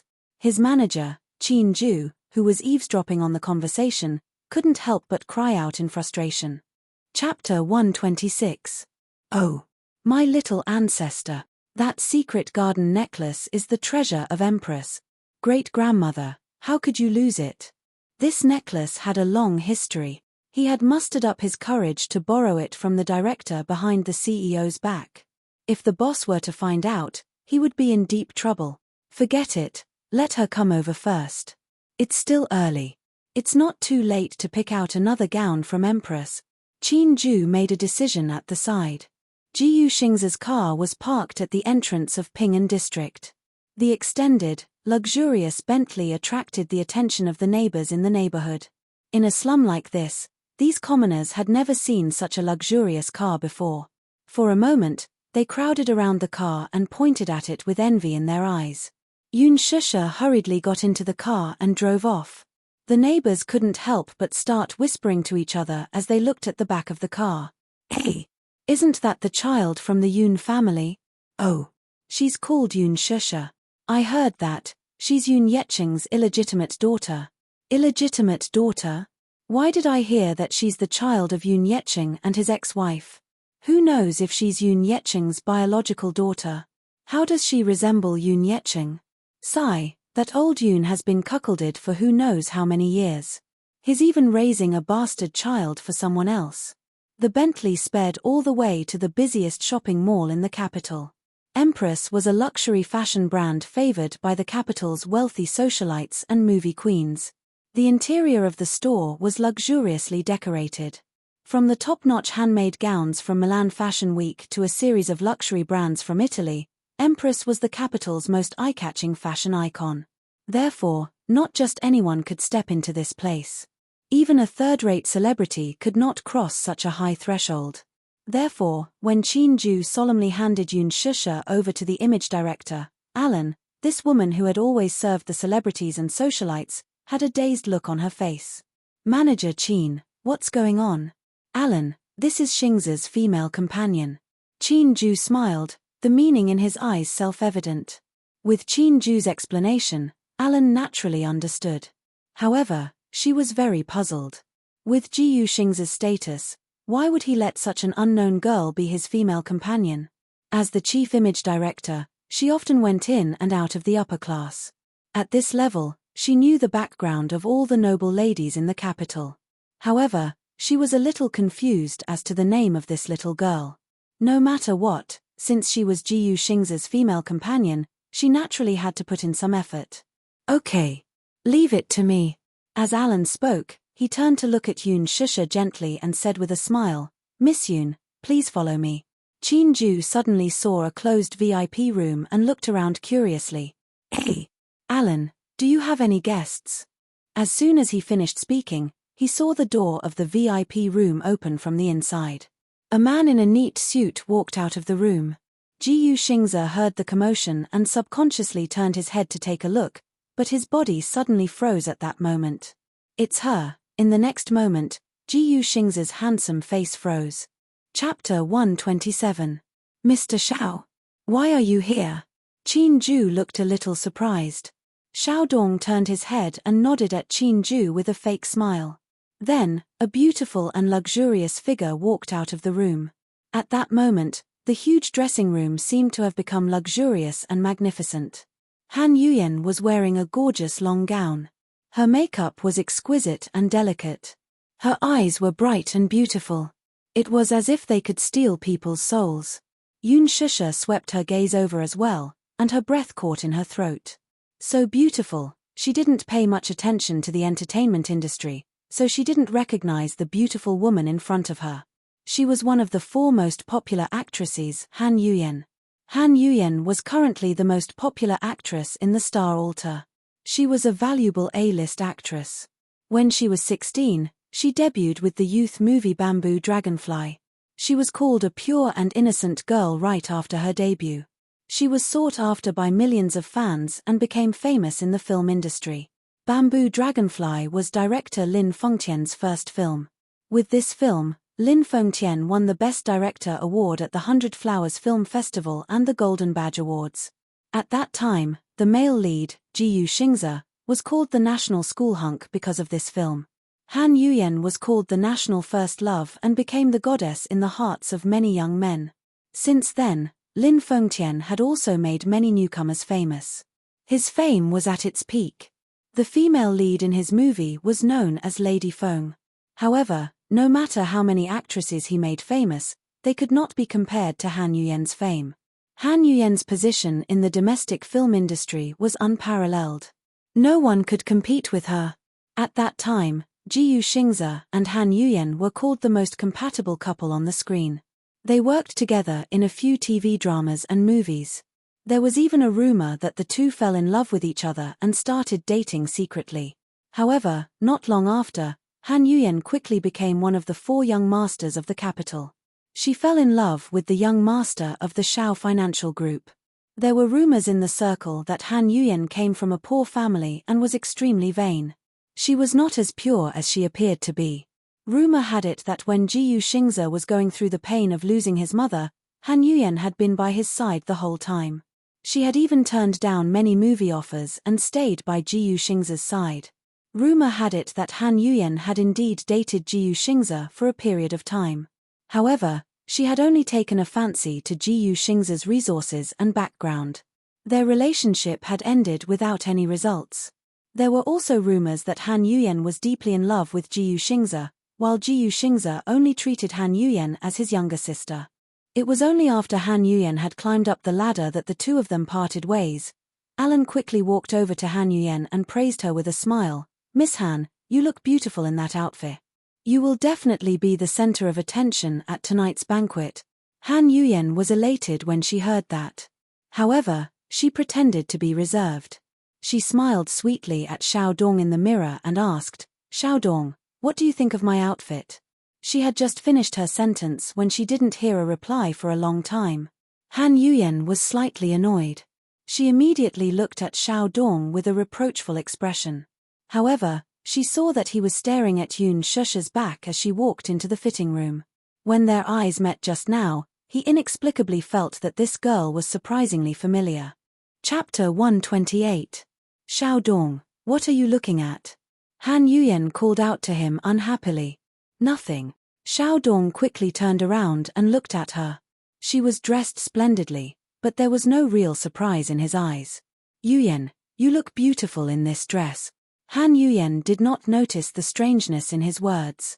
She was immersed in his praise and swayed her body proudly in front of the dressing mirror.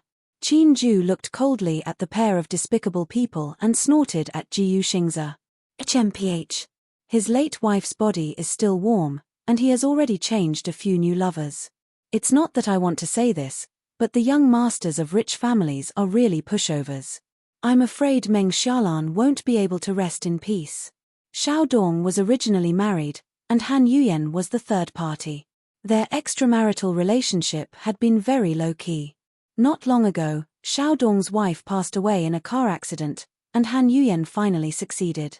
Don't poke your nose into other people's business.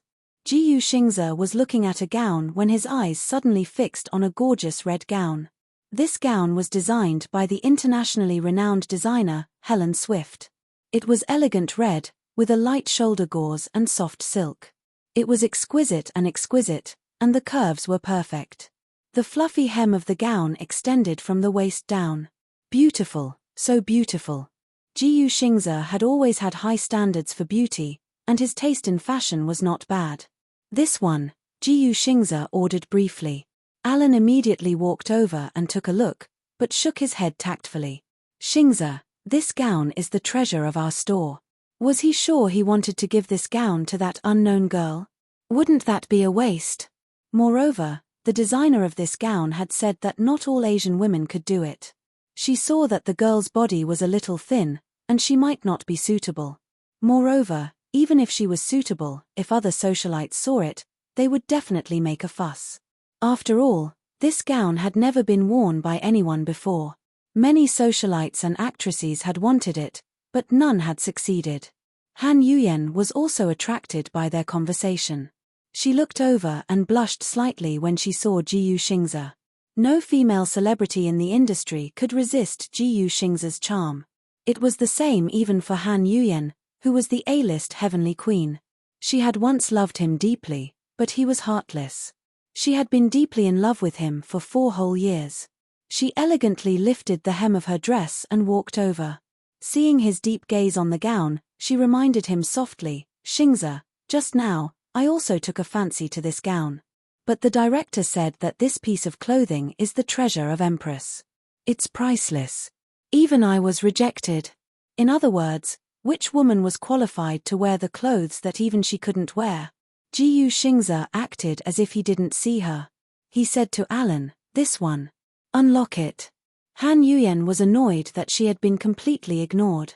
It wasn't until Xiao Dong coughed softly behind her with a displeased expression that she turned around awkwardly. However, she saw that the man's gaze was slightly cold. Only then did she realize that she had lost her composure. Xingze, this shirt.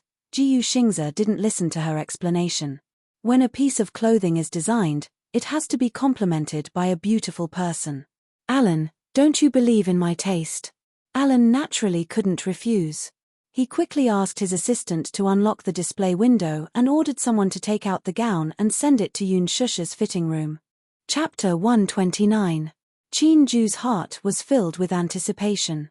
He had also taken a liking to the dress and wondered how stunning Yun Shusha would be in it. Yun Shusha quickly changed into the dress and Alan brought her into the dressing room. Xiao Dong initially wanted to leave, but Han Yuyan insisted. She wanted to see how capable this young lady was to be able to bring out the aura of the dress. Makeup, styling, accessories, high heels. It was not easy for a woman to dress up. Xiao Dong and Han Yuyan were already impatient, but Jiyu Xingze was patiently reading a fashion magazine on the sofa. The door to the dressing room suddenly opened, and Yun Shusha gracefully strode out with her gown in hand, attracting everyone's attention. Amidst Qin Ju's amazement, Jiyu Xingze put down the magazine in his hand and saw Alan carefully pushing Yun Shusha in front of him with a face full of admiration. Xingze, look, are you satisfied? Alan continued to praise her as he spoke. I really didn't expect Miss Yun to be able to bring out the aura of the dress perfectly. Miss Yun is the most elegant lady I've ever seen. If Miss Helen sees her, she'll definitely like her. Jiyu Xingze looked at Yun Shusha, and with just one glance, he could not help being attracted to her. He had been in the entertainment industry for many years and had seen countless people. However, at this moment, he couldn't help but marvel at the wonder and beauty of the creator. Beautiful. Extremely beautiful. Yun Shusha stood with her hands on her waist, looking noble and elegant. The red dress accentuated her exquisite and graceful figure. The soft satin clung tightly to her body, making her look sexy but not revealing. At the same time, it understated the nobility and restraint of the aristocracy. This was a dress that combined the mysterious sexiness of the East with the noble and elegant elements of Europe. It was tailor-made by a top designer and a top designer. This dress was worth a lot. Alan's evaluation was that Yun Shusha perfectly brought out the value of this dress. Even Jiyu Xingze couldn't help but be mesmerized. He couldn't look away for a long time. As a result, Yun Shusha couldn't help but blush as he sized her up. Alan snickered in his heart. Although Second Master Jiyu usually looked cold and aloof, he was still a man, after all. Furthermore, Yun Shusha was as beautiful as a queen. Any man would find it hard to resist her. Very beautiful. Jiyu Xingze admired her for a long time and commented from the bottom of his heart. It was a simple word, but it couldn't hide his amazement. Yun Shusha smiled faintly. She didn't seem to be overly proud of herself because of his comment. She looked at Qin Ju respectfully and politely. Qin Ju nodded even more diligently. Shusha. Thank you. Yun Shusha smiled and elegantly turned around to look at herself in the mirror. She completely ignored the burning gaze from the side. Xiao Dong didn't expect that there would be a woman who was so beautiful. At this moment, all his attention was on her. The dress was beautiful, but what was even more beautiful was Yun Shusha's noble and restrained aura. Any man would be mesmerized by her, and he was no exception. Han Yuyen's eyes reddened. A woman's jealousy was very strong. She was like a proud peacock. She was originally proudly spreading her tail, but when she saw her territory being conquered, she couldn't accept it. Chapter 130.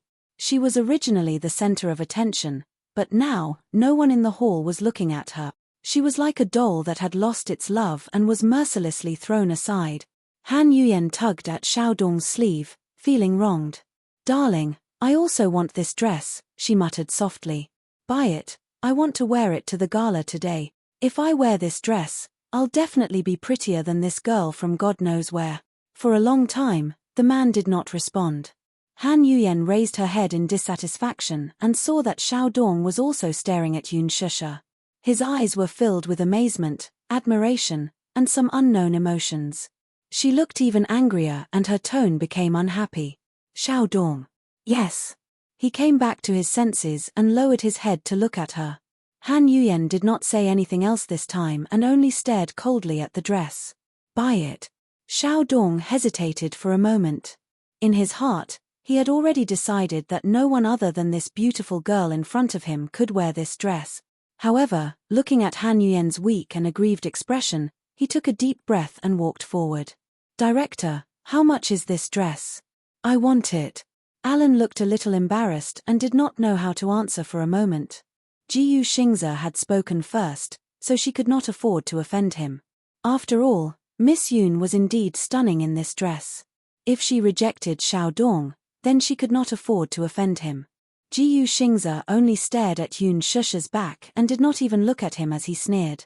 Director Xiao, this dress is not something you can afford. Xiao Dong looked angry. Jiyu Xingze, what do you mean by that? What do I mean? Jiyu Xingze curled his lips in disdain. I'm telling you clearly that I want this dress. Xiao Dong snorted coldly. Although Jiyu Xingze was a heavenly king, he was still a piece of trash in the entertainment industry. To put it bluntly, What was the difference between him and an actor in ancient times? He turned around and asked Alan directly, "Name a price for this dress." Qin Ju's temper flared as he teased, "This gown is priced at 5 million yuan during the fashion week. Mr. Xiao, are you that generous?" Xiao Dong didn't even bat an eyelid. 5 million. I'll take it. Qin Ju raised a finger. Our Xingzhe is offering 10 million. We'll take it.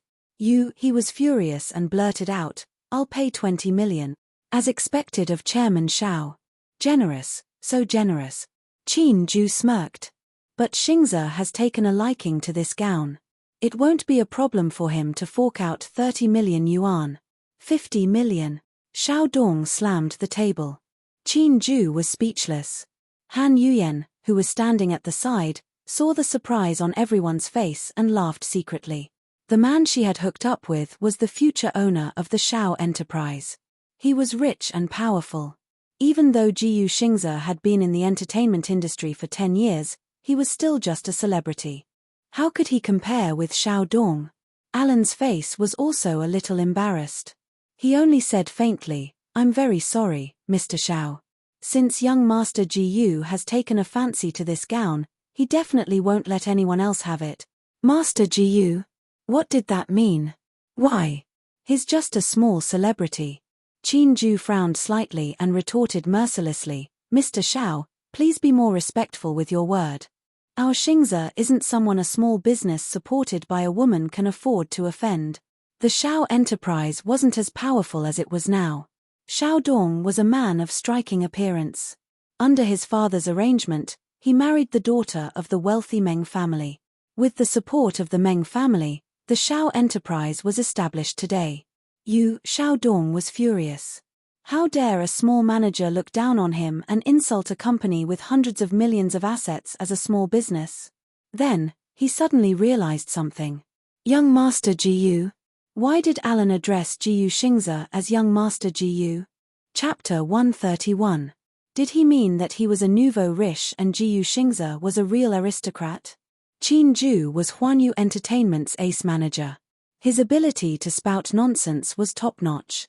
It was as if his mouth had been poisoned and every word he said was a gem.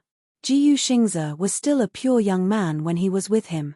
Now, under his influence, he had become a black-bellied person. Xiao Dong was so angry that he almost had internal bleeding. However, what he said was the truth and he could not refute it. Yun Shusha stood in front of the dressing mirror. The smile on her face froze for a moment. The atmosphere was too awkward. Jiyu Xingzhe looked at him coldly. "You don't deserve to fight with me." Xiao Dong was furious. Just as he was about to speak, a sudden voice interrupted him. "It's so lively today." A woman's arrogant voice suddenly came from outside the door. Everyone's faces froze and they looked at the door. Mu Wanru was wearing a well-tailored black dress, which made her look elegant and capable. When everyone looked at the man standing behind her, they were all stunned.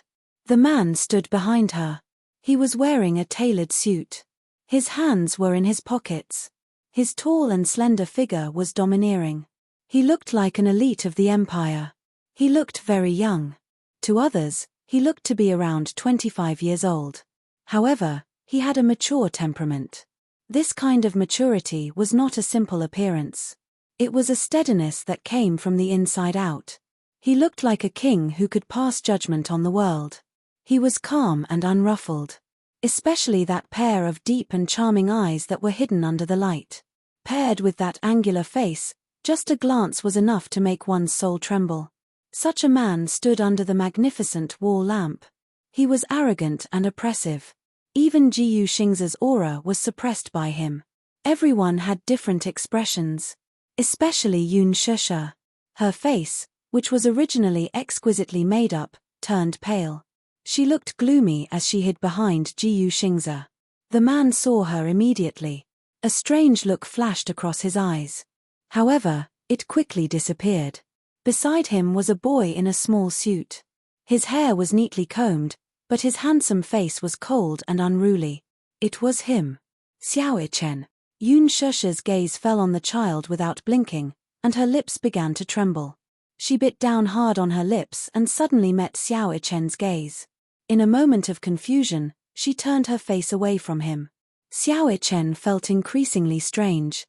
This woman is really strange. Why did she look so unnatural when she saw him? She seemed to be avoiding him. Everyone had different expressions when they saw little Munchkin. Mu Ichen was the little crown prince of the Mu group. However, Mu Yaja was very protective of him. Even the experienced paparazzi could not catch Mu Ichen's trace. No one had ever seen Xiao Ichen's face in person. However, there were still rumors in the circle that Xiao Ichen was not the biological son of Mu Wanru and Mu Yaja. Mu Wanru had been diagnosed with congenital infertility. She had sought treatment everywhere and even tried IVF, but to no avail. The doctor said that she had lost the chance to be a mother in this lifetime. If she blindly tried IVF, her body would collapse due to the pain. Mu Wanru was heartbroken and had no choice but to accept reality. Xiao Ichen's biological mother was someone else. Even though this matter was kept under wraps, there were still insiders who leaked the news. Mu Wanru was furious because of this. Chapter 132. When Qin and the rest saw little Munchkin, they were surprised. For the past 6 years, young Master Mu had kept him well protected and never allowed him to be exposed to the media. Why was he wearing a British-style Armani suit? Was he planning to let the young heir show his face at the cocktail party? What surprised Qin even more was that, at first glance, he found the boy's facial features to be very familiar, as if he had seen them somewhere before. Qin snapped out of his daze and turned to look at Yun Shusha in surprise. However, she lowered her head and bit her lip. She looked very helpless. Her brows were tightly knitted and she hid herself behind Jiyu Xingze. Her left hand hugged her right arm in a defensive posture. If one were to look at her and Xiao Ichen separately, it would be difficult to make the connection. However, now that the two of them were facing each other, it was easy to make a comparison. If Mu Wanru wasn't Xiao Ichen's biological mother, Qin might have doubted it. However, now that Xiao Ichen was standing in front of him, it was a stark contrast. Although blood ties were mysterious, they couldn't fool anyone. Heredity was an even more mysterious thing. When Xiao Ichen and Mu Wanru stood together, they didn't look like mother and son. However, when he stood together with Yun Shusha, they looked like biological children. Qin eyes darted back and forth between Yun Shusha and little Ichen. His gaze was somewhat secretive. Jiyu Xingze sensed Qin scrutinizing gaze on Yun Shusha and Xiao Ichen. He shot him a warning look. Qin obviously received his warning signal and pursed his lips. He didn't know, but Jiyu Xingze couldn't calm down for a long time. Like everyone else, he had never seen the young master of the Mu family. This was the first time they were meeting. Unlike everyone else, he had seen the child beside Yun Shusha. He looked very similar to the young master of the Mu family. It was as if they were cast from the same mold. No one would believe that they weren't biological brothers. He was more shocked and confused than anyone else. The situation suddenly froze. The atmosphere was so quiet that it was as if it had been frozen. Alan was the first to react. He greeted the man respectfully, Chairman Mu. Chairman Mu. Xiao Dong also came back to his senses. He restrained his anger and greeted Mu Yaja respectfully. Chairman Mu, how have you been? Unlike his earlier arrogance toward Jiyu Xingze, Xiao Dong's attitude took a 360-degree turn this time. His bearing was dignified and his face was respectful. Although Jiyu Xingze was famous, he was after all, he was a celebrity. Mu Yaja was. The Mu's consortium was a big business. Even a small subsidiary company was far more powerful than the Xiaos. He could ignore Jiyu Xingze. Mu Yaja, however, could not. Han Yuyan had never seen Mu Yaja before. The heir of the Mu group had always been mysterious and unpredictable. News about the Mu family had always been groundless. However, she also knew how to act according to the situation. Seeing that even the arrogant Xiao Dong was respectful to this man, she immediately put on an elegant demeanor. She put on a perfect smile and looked at Mu Yaja charmingly. Xiao Dong saw that Mu Yaja did not respond. He took a step forward and extended his right hand. Chairman Mu, do you still remember me? Chairman Mu? Could it be the rumored most mysterious wealthy family in the capital, the Mu family? Han Yuyan listened on the side and cursed in her heart. Who else could make the arrogant Xiao Dong put on a humble front to please a noble and respectfully address him as young Master Mu except for the Mu family in the capital? Mu Yaja nodded and looked at him. Compared to Xiao Dong's flattering face, he still had a cold expression on his face. You are. Xiao Dong's face froze. A nervous smile appeared on his face.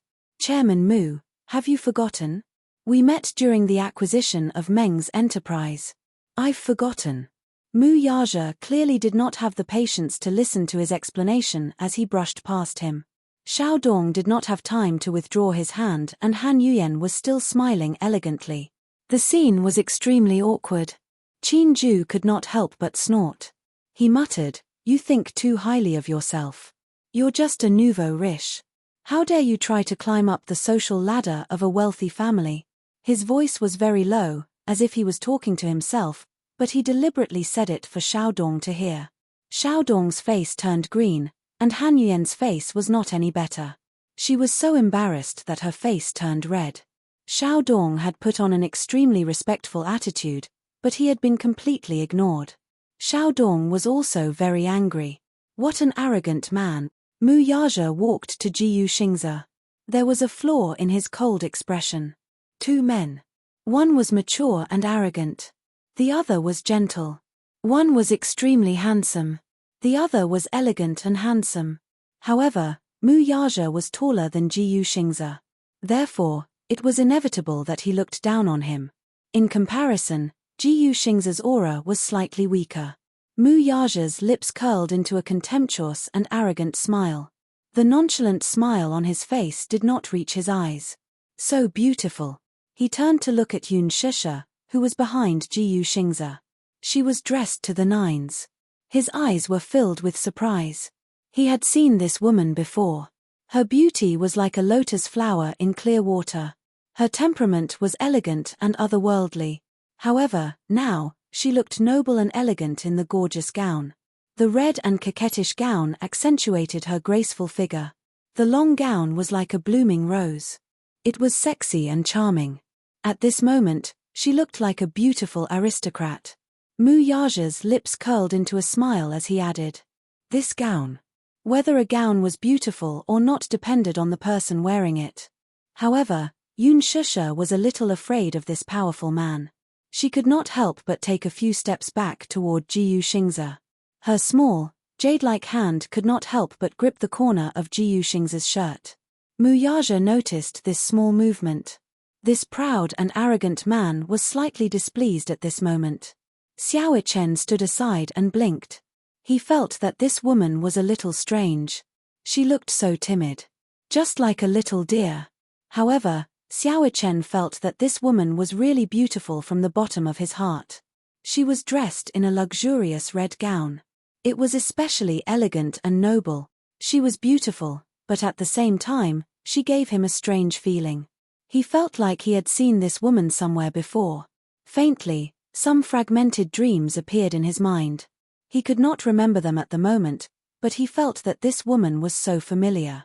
So familiar, it was as if there was some kind of deep bond between the two of them. This feeling was indescribable, but it felt very close. When he saw her for the first time, she did not feel unfamiliar. She even gave him an inexplicable warmth. This kind of warmth was too unfamiliar, but it was fascinating. He had never felt it even from his mother. Xiao Ichen tilted his head. His mind was a little messy. His dearest mommy was standing right next to him, but he felt so distant. An unfamiliar woman was standing in front of him, but he could feel her gentleness. Xiao Ichen pursed his lips and shook his head. Don't let your imagination run wild. Mu Wanru looked at Yun Shisha and saw the gown that was so beautiful that it was difficult to look at it directly. She felt even more dazzled. Yun Shisha, who was standing in front of Mu Yaja, looked like a fairy queen. She was luxurious and elegant, but she was just a commoner. How could she have the right to step in here? Empress was the fashion symbol of the aristocratic circle. How could a commoner be so ignorant as to invade her territory? Furthermore, she was in such a glamorous position. Wasn't this a provocation to her? Alan. Mu Wonru shouted in a low voice. Alan immediately smiled respectfully and said, "Yes, Miss Mu. Since when did Empress welcome a lowly commoner like her?" Mu Wonru pointed at Yun Shusha arrogantly. Her voice was cold as if she was driving away a lowly beggar. Alan's face immediately looked a little awkward, but he cursed in his heart. "Ayo, if you're jealous, you can just say it directly. How did Miss Yun provoke you? Isn't she just prettier than you and more elegant than you? Miss Mu, you really don't choose your words carefully when you're jealous. Miss Mu, you've misunderstood. Miss Yun was invited by Xingzhe." "Oh." Mu Wonru laughed arrogantly. "Xingzhe, since when did you have such low standards to invite such a poor commoner to a place like this?" Qin Ju's face immediately turned cold. "Miss Mu, please tone it down. Show some respect. People don't live too well. Since when is there a difference between nobles and commoners? There's no sign at the entrance of Empress that says commoners are not allowed in." As he said that, he pretended to cry. "Miss Mu, the commoner you're talking about, are you referring to me?" Mu Wonru's face turned pale. She endured it and said, "I'm not talking about you." "Then, is it our Xingzhe?" Qin Ju looked at her pitifully. He was just short of using a handkerchief to pretend to be innocent. "No, I'm talking about her." Mu Wonru secretly gritted her teeth and pointed at Yun Shusha. "Aya, how did our Shusha become a commoner? She's Xingzhe's date tonight. I brought her here to try on this gown." "Xingzhe's date? Jiyu Xingzhe's date?" Mu Wonru was so shocked that her expression changed. Even Han Yuyen was shocked. Jiyu Xingzhe's date. What did that mean? It meant absolute exposure and headlines. Just based on Jiyu Xingzhe's popularity, he could dominate the headlines of many entertainment pages. Why? What did this woman have? Back then, when Huan Yu promoted Han Yuyen, the company's higher-ups repeatedly pressured Jiyu Xingzhe to walk the red carpet with Han Yuyen, but he ignored them all. What did this woman have? Han Yuyen's eyes turned red with jealousy. Mu Yaja's gaze turned cold. Jiyu Xingzhe's date. Would she be attending Huan Yu's annual cocktail party tonight? This woman was dressed up for another man. Chapter 133. Mu Yaja lifted his arrogant chin slightly and looked at Yun Shusha with a deep and cold gaze. An inexplicable sense of displeasure grew in his heart. He lifted his chin, especially when he saw Yun Shusha hiding behind Jiyu Xingzhe like a frightened cat. His thin lips curved into a cold smile. She was so wary of him, yet she was so close to another man. The great President Mu naturally felt uncomfortable. Hence, he looked at her deeply and turned his face away. He turned around and sat down on the sofa leisurely. The atmosphere was extremely strange. Xiao Ichen stood at the side, his handsome little face faintly showing a trace of displeasure. He didn't know why, but when he found out that Yun Shusha was Jiyu Xingzhe's female companion, he obviously felt unhappy. He actually felt that this woman and Daddy looked very compatible when they stood together. Xiao Ichen was stunned by his own thoughts. God! Why would he have such a thought? It was too inexplicable. But this woman was very strange. He felt an inexplicable sense of closeness to her. Why? The little munchkin was a little confused. They were indeed father and son. Even their awkwardness was similar. Mu Wonru looked around arrogantly. When her gaze landed on Yun Shusha, she suddenly felt a stab in her eyes. That luxurious gown was so glaring in her eyes. She then shifted her gaze and elegantly approached Yun Shusha. With a condescending look, she squeezed out a mocking smile from the corner of her lips. "Ha, Xingzhe, when did your standards become so low? You actually found such a poor and lowly person to be your female companion?" Mu Wonru glanced at Yun Shusha with a faint smile. Her eyes were full of contempt, as if she was a high and mighty queen and Yun Shusha was like a lowly female slave. The two of them had similar figures, but Mu Wonru was wearing a pair of 8-centimeter high stilettos, which made her taller than Yun Shusha. She raised her chin arrogantly. Yun Shusha looked at her calmly. She wasn't shocked or angry, but her face was calm without a ripple of emotion. "This is the work of Master Helen, who won the Fashion Week's Gold Award." Mu Wonru raised her chin high. "Who allowed you to wear it?" Upon hearing this, Alan shrank his shoulders and immediately said respectfully, "Young Madam Mu, I was the one who put it on her, you?" Mu Wonru looked angry. "Do you know how expensive this dress is? Who allowed you to put it on her?" "It was me," Jiyu Xingzi said calmly. "I think this dress is very beautiful. It will definitely suit Shusha very well." Shusha. Why did he call her so intimately? Mu Yaja's eyes became colder. The unhappiness in his heart was getting worse and worse. Seeing Jiyu Xingzi speak, Mu Wonru softened her tone. "Xingzi, this dress is Master Helen's work. It's very expensive. How could you bear to? She's worth it. Besides, Shusha does look beautiful in it." Jiyu Xingzi lowered his head to look at her and reached out to tidy Yun Shusha's slightly messy hair. This seemingly intimate action couldn't help but hurt some people's eyes. Especially Mu Yaja, the unhappiness in his eyes became more and more bottomless. Damn it, he minded. He actually minded other people touching her. He was such an eyesore. This feeling was so damn unpleasant. Mu Wonru didn't notice Mu Yaja's unfathomable expression at all. She said, "Xingzi, tonight is Huanyu Entertainment's annual cocktail party. There will be many distinguished guests and entertainment media present. Aren't you afraid of being mocked for bringing such an unknown female companion?" When Qin Ju heard her say such harsh words, his brows furrowed deeply and he was filled with displeasure. Alan also said softly, "I think Miss Yun looks very good in it." Mu Wonru frowned slightly, pursed her red lips, and shot a sharp look at Alan. He was so frightened that he shut his mouth on the spot and didn't dare to say another word. When Han Yuyen heard this, her heart was filled with anger. She had long disliked this girl who had neither fame nor family background. She detested her to the core. Mu Wonru's sarcasm seemed to have helped her vent her anger and supported her. She was happy and mocked her. What young Madam Mu said makes sense. A poor person will always be a poor person. No matter what she wears, she still looks poor. A sparrow will always be a sparrow. She still wants to fly up and become a phoenix. She's dreaming. Mu Wonru tidied her clothes and elegantly crossed her arms.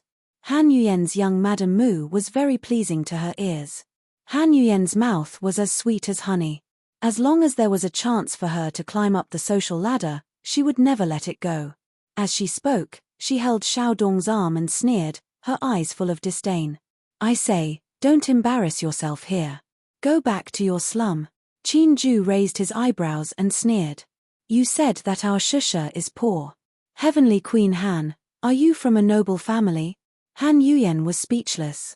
Of course she was not. On the contrary, her family was poor since she was young. Her family of 5 was squeezed into a small house. She was the one who was born in the slum. It was because she had tasted the taste of poverty since she was young that she developed a vain personality. When she graduated from junior high school, she entered an art school early and became an art student. She did not have the talent for learning and did not have the conditions to do so. It was only until she auditioned for a movie before she graduated that she was lucky enough to get that role that she successfully made her debut.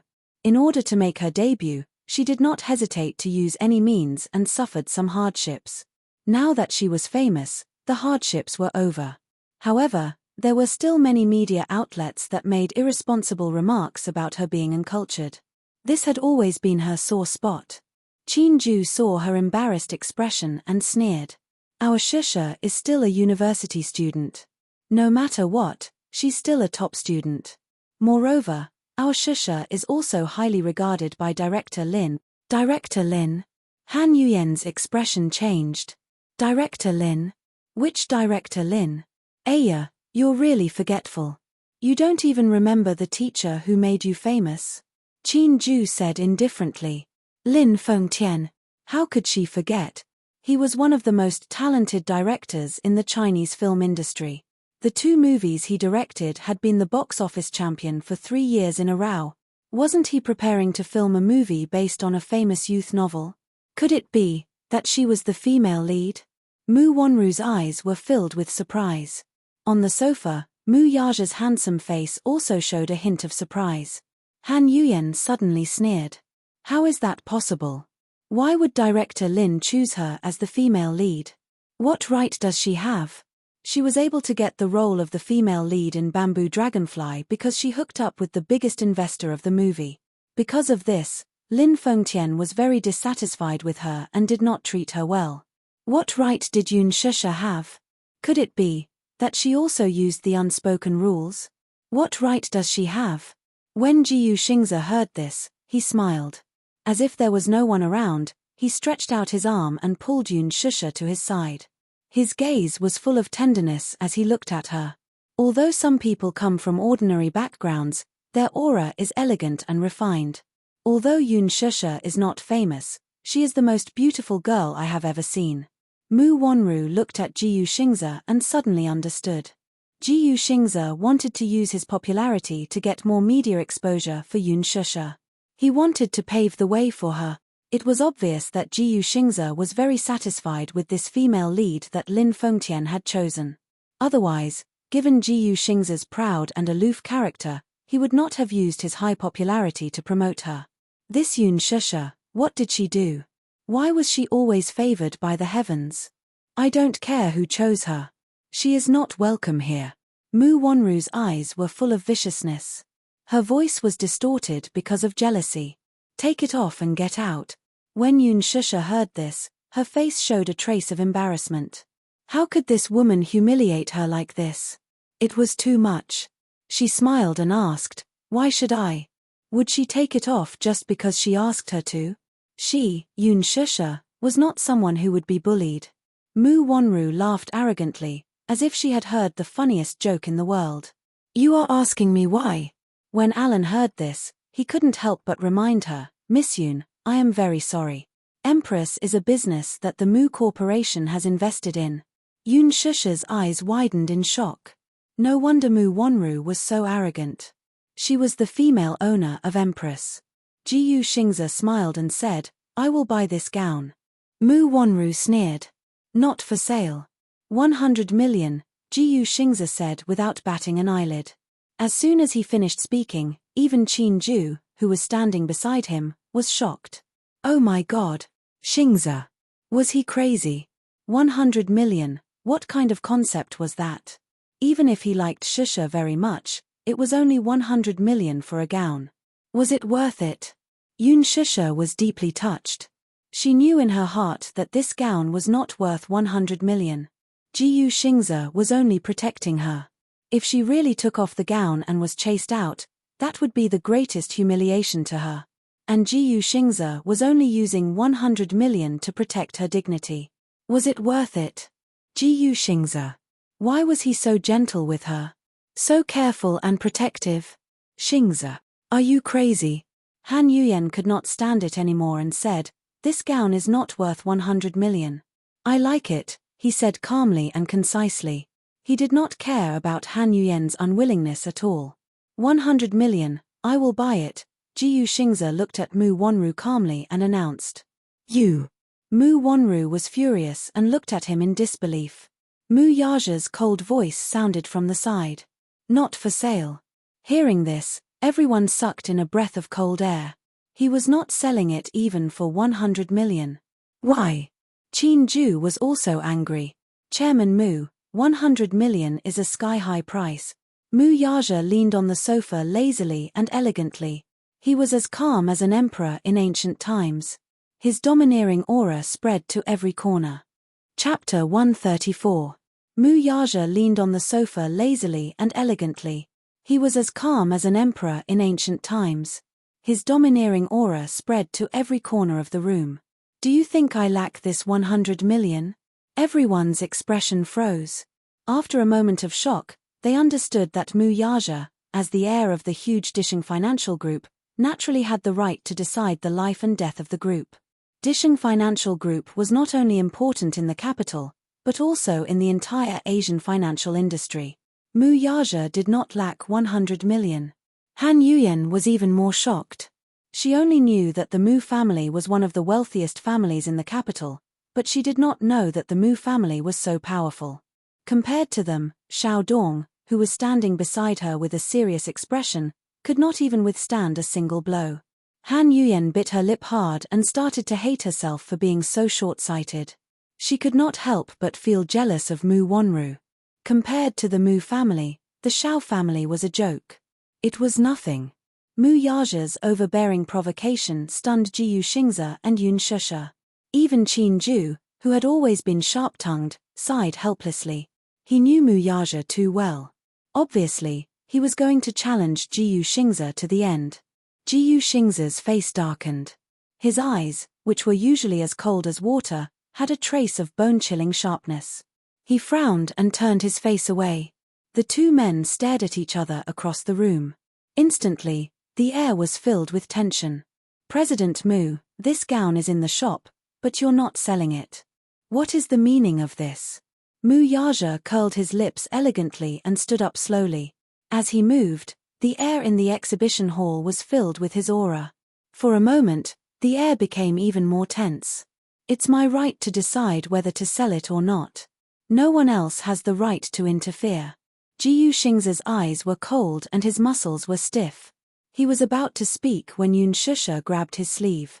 Startled, he lowered his head and saw her smiling brightly.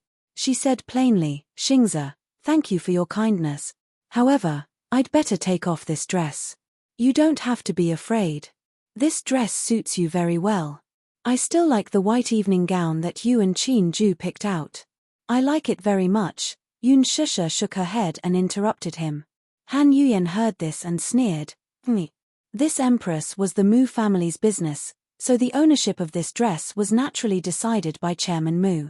Chairman Mu loves young Mistress Mu dearly. Why would he give her up? These words were truly ear-piercing. For some reason, Yun Shusha felt especially heartbroken when she heard this. This Mu Wanru was his fiancé. Naturally, he would not hand over the most beautiful evening gown to someone else. But why did her heart feel stuffy? Yun Shusha suddenly laughed mockingly. What was there to question? If he did not love his fiancée, was he going to love her? She was no one to him. However, Yun Shusha did not care much about it in her heart. Although this gown was luxurious, if she wore it tonight, she would definitely steal the limelight and attract everyone's attention. However, she was just a newcomer. She had no background and no works. If she was too ostentatious, she would definitely attract unnecessary trouble. She was not a vain woman. She did not care about what others thought of her. Yun Shusha smiled and walked to the fitting room. She elegantly lifted the corner of her dress. Her steps were calm and her back was straight. There was no trace of embarrassment or disappointment. She was calm and composed. Instead, it made those who were waiting to see her embarrass herself at the side. Mu Wanru and Han Yuyan's resentment was like a fishbone stuck in their throats. Initially, they thought that Yun Shusha would run back to the slums like a pathetic Cinderella after being humiliated in such a manner. They also thought that she would be full of schemes to climb up the social ladder. Alas, she did not. Yun Shusha's calmness and composure set off Han Yuyan and Mu Wanru's viciousness and hypocrisy. Xiao Dong stared at Yun Shusha's proud back view with infatuation. Her heart was filled with shock. The situation just now was destined to embarrass her. In front of Mu Yaja, no one present had the right to defend her. Yet, she was able to retreat so calmly, without even a trace of embarrassment. She was different from Mu Wanru. Although Yun Shusha was not a real aristocrat, some women were like this. The aristocratic temperament and the elegance of royalty seemed to be innate and difficult to replicate. Mu Yaja looked at her back view. His deep eyes slowly narrowed and a deep meaning flashed across his eyes. He could not see through her.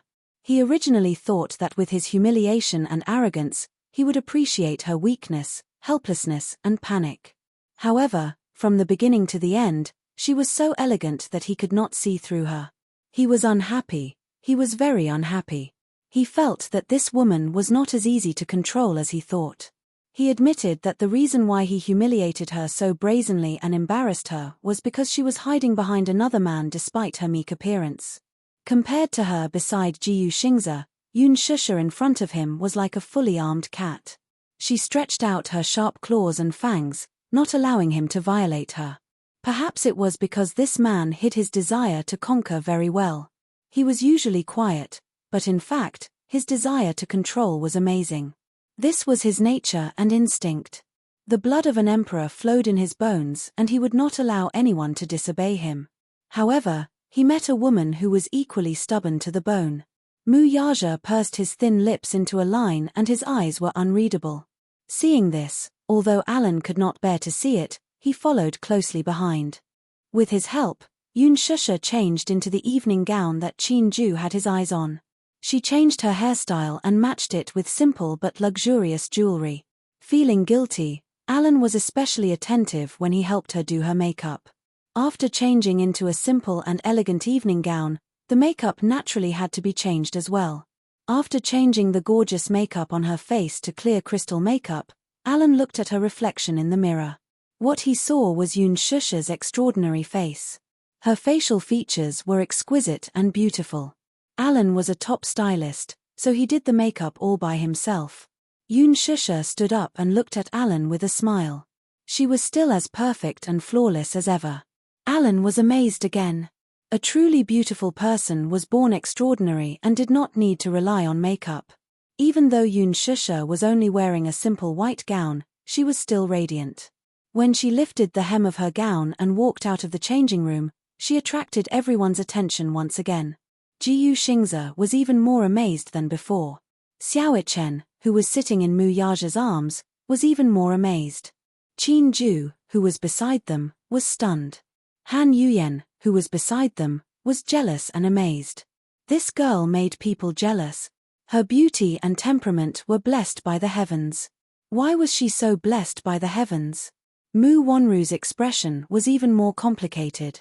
Her eyes were filled with viciousness. Yun Shusha walked towards Jiyu Xingze and Qin Ju and smiled. What do you think? Great. Beautiful. Too beautiful. Shusha, you look good in anything. You're a natural clothes hanger. As he spoke, Qin Ju looked at Han Yuyan meaningfully. He didn't forget to add, unlike some people, no matter how beautiful the clothes are, they're nothing but a foil to her. You can't compare people to people. His words made Han Yuyan's face turn white. However, she did not say anything in response to Qin Ju's sarcasm. Although Qin Ju was a manager, he was the trump card of Huanyu Entertainment. He had countless resources and a strong background. She could not afford to offend him. Jiyu Xingze also said, Qin Ju, you have good taste. This dress is beautiful. Shusha looks good in anything. Qin Ju was mesmerized. Yun Shusha smiled. You're flattering me. Manager Qin, you have good taste. You have such a sweet mouth. I feel good hearing it. Jiyu Xingze looked at her. The haze in his heart was instantly swept away. He turned to Alan and said, I'll take this dress. Put it on my tab. Alan nodded and carefully observed Mu Yaja's expression. He did not know why, but it seemed that Chairman Mu was paying special attention to this newcomer. He saw that Mu Yaja's eyes were lowered and he did not even look at her. It was as if he did not care about her at all. Alan pursed his lips. Did he misunderstand? He felt that Chairman Mu was paying special attention to her. Now, he was showing his cold face again. A man's heart was like a needle at the bottom of the ocean. Especially for a man as mysterious as Mu Yaja, no one could guess what he was thinking. He did not even look at Jiyu Xingze and Yun Shusha until they left. Mu Wanru immediately asked Alan to bring the dress that Yun Shusha had changed out of. She happily walked into the fitting room and could not wait to put it on for her. She did not like this dress at first. Compared to the rose red, she preferred the elegant purple. However, Yun Shusha looked so stunning in this dress that it attracted his attention. She was naturally unwilling to accept it. Why could she be so dazzling? She had to prove that she would look just as radiant when she wore this dress. She was eager to prove it to everyone. There was no time to delay. Not long after, she pretended to walk out in the dress. She thought that this dress would be even more stunning on her. However, when she walked out with her chin held high and waited for everyone's praise, everyone's eyes dimmed when they looked at her. Even Han Yuyan almost laughed out loud. It was too tacky. This elegant evening gown actually looked a little gaudy on her. Whether the dress was beautiful or not depended on the person wearing it. If the person was ordinary, they would not be able to wear such a luxurious dress. When Yun Shusha wore it, she was the dress. When Mu Wonru wore it, she became the dress foil. For a moment, the atmosphere was silent. There was an awkward silence. Han Yuyen knew how to judge the situation. She quickly smiled and praised, "Young Mistress Mu, you look so beautiful in this dress." Chapter 135. It was just a few words of vulgar praise, but little Chen could tell at once that there was an unconcealed compliment in them. It sounded like a hypocritical compliment, but in the current situation, it was too awkward. This compliment was extremely awkward in the stifling silence of the scene. There was no comparison or contrast. Perhaps everyone had seen how stunning Yun Shusha looked in this gown, but when Mu Wonru put it on, it instantly paled in comparison. It was supposed to be an elegant evening gown, but on Mu Wonru, it was indescribably tacky. Yun Shusha's figure was curvy and exquisite. Her waist was slim, her legs were straight and slender, and she had beautiful shoulders and collarbones. When she put on this evening gown, these advantages were perfectly displayed. However, Mu Wonru's figure was not suitable for it. Her voluptuous upper body was undoubtedly exposed, and it looked extremely tacky. Mu Yaja opened his handsome eyes slightly, and his cold gaze landed on her body. He suddenly felt extremely disgusted. Once again, he recalled how gorgeous Yun Shusha looked when she wore this evening gown. The contrast was too stark. After a moment of silence, Alan immediately reacted and praised, "Young Madam Mu, you look really beautiful in this gown." It was fine if he didn't praise her, but once he did, Mu Wonru's face completely collapsed. Looking at the awkward and dazed faces of the people around her, Mu Wonru looked unhappy. However, she still forced a smile and said, "Why? Don't I look good in this gown?" Han Yuyen smiled and said, "You look good. It's very beautiful and suits your temperament." Empty praise. She really didn't know what to praise. It was a woman's nature to compete and be jealous. How could Mu Wonru allow Yun Shusha to steal all the limelight from her? However, Xiao Chen was still a child, and he didn't know how to pretend to be a snake. He frowned and said, "Mommy, you don't look good in this gown." Han Yuyen's eyebrows twitched. How could this child be so honest and directly expose her? Little Munchin's next sentence made Mu Wonru vomit blood. "This evening gown looks better on that pretty sister just now. This dress doesn't suit Mommy, let's change to another one." Mu Wonru's face darkened. Han Yuyen smiled and said, "Children's words carry no harm. Young Master Mu, children's words carry no harm. Young Mistress Mu looks really good in this dress. Temph, you're trying to curry favor with my mommy. Are you trying to embarrass my mommy at the party?" When Xiao Chen saw that someone was questioning his sense of beauty, he retorted with a displeased expression and accused her of being a bad person. Han Yuyen gritted her teeth in anger. She was afraid that Mu Wonru would believe the child's words and misunderstand her intentions. She quickly said, "Young Mistress Mu, I didn't mean that." Mu Wonru ignored her and walked up to Mu Yaja. She smiled and asked, "Je, do I look good in this?" She stubbornly wanted an answer from him. It didn't matter what other people thought. His affirmation was better than 1,000 words of praise from others. Now that she had lost all her dignity, Mu Yaja only needed to say one word to save her face. If he said that she looked good, who would dare to question him? Mu Yaja's words were no doubt an imperial edict. Who would dare to refute him? Chapter 136. Mu Yaja slowly raised his head and looked at her. There was no surprise or admiration in his eyes, only a trace of impatience and coldness, which made Mu Wonru's heart turn cold. "Take it off." With an extremely cold order, Mu Wonru instantly froze on the spot. "Why? Did I say that you can wear this?" Mu Yaja sneered. Mu Wonru's expression froze and turned ugly. She didn't understand. Usually, Mu Yaja would unconditionally satisfy her requests. She had whatever she wanted. He had always pampered her, and no matter how harsh her requests were, he would easily satisfy them. Why was he suddenly as cold as ice towards her? "Why? Why do you want me to take it off? Am I not comparable to her? That bitch. Take it off. I'll give you 5 minutes to change into another one," Mu Yaja said as he raised the watch on his wrist. He had obviously started to calculate the time. "No, I won't take it off." Mu Wonru's eyes turned red. I just like this one. I want to wear this to tonight's cocktail party. Mu Yaja's lips curved into a cold arc as he said coldly, my patience is limited. Ja. Mu Wonru was shocked. She had never seen him treat her so coldly. Yoon Shusha, that damn bitch. She must be the reincarnation of a vixen. All the men who saw her acted as if their souls had been taken away. Mu Yaja said coldly, there's still 1 minute. In other words, after this minute, her last shred of decency would be gone. He had always been true to his words. Feeling extremely wronged, Mu Wonru stomped her feet angrily and returned to the fitting room to change into a new gown. The Bentley smoothly drove off the highway and slowly drove towards the venue of the cocktail party. In the car, Yoon Shusha silently lowered her head. The stubbornness and confidence had faded from her body, and her side profile looked a little down and out. Ji Yuxingze sat beside her and looked at her leaning against the window with her head lowered. Her thin and small body inevitably made his heart ache. She was a girl who made one's heart ache and could easily arouse a man's desire to protect her. Ji Yuxingze thought of the little boy who looked very similar to her in the Empress exhibition hall just now, and some guesses and doubts emerged in his heart.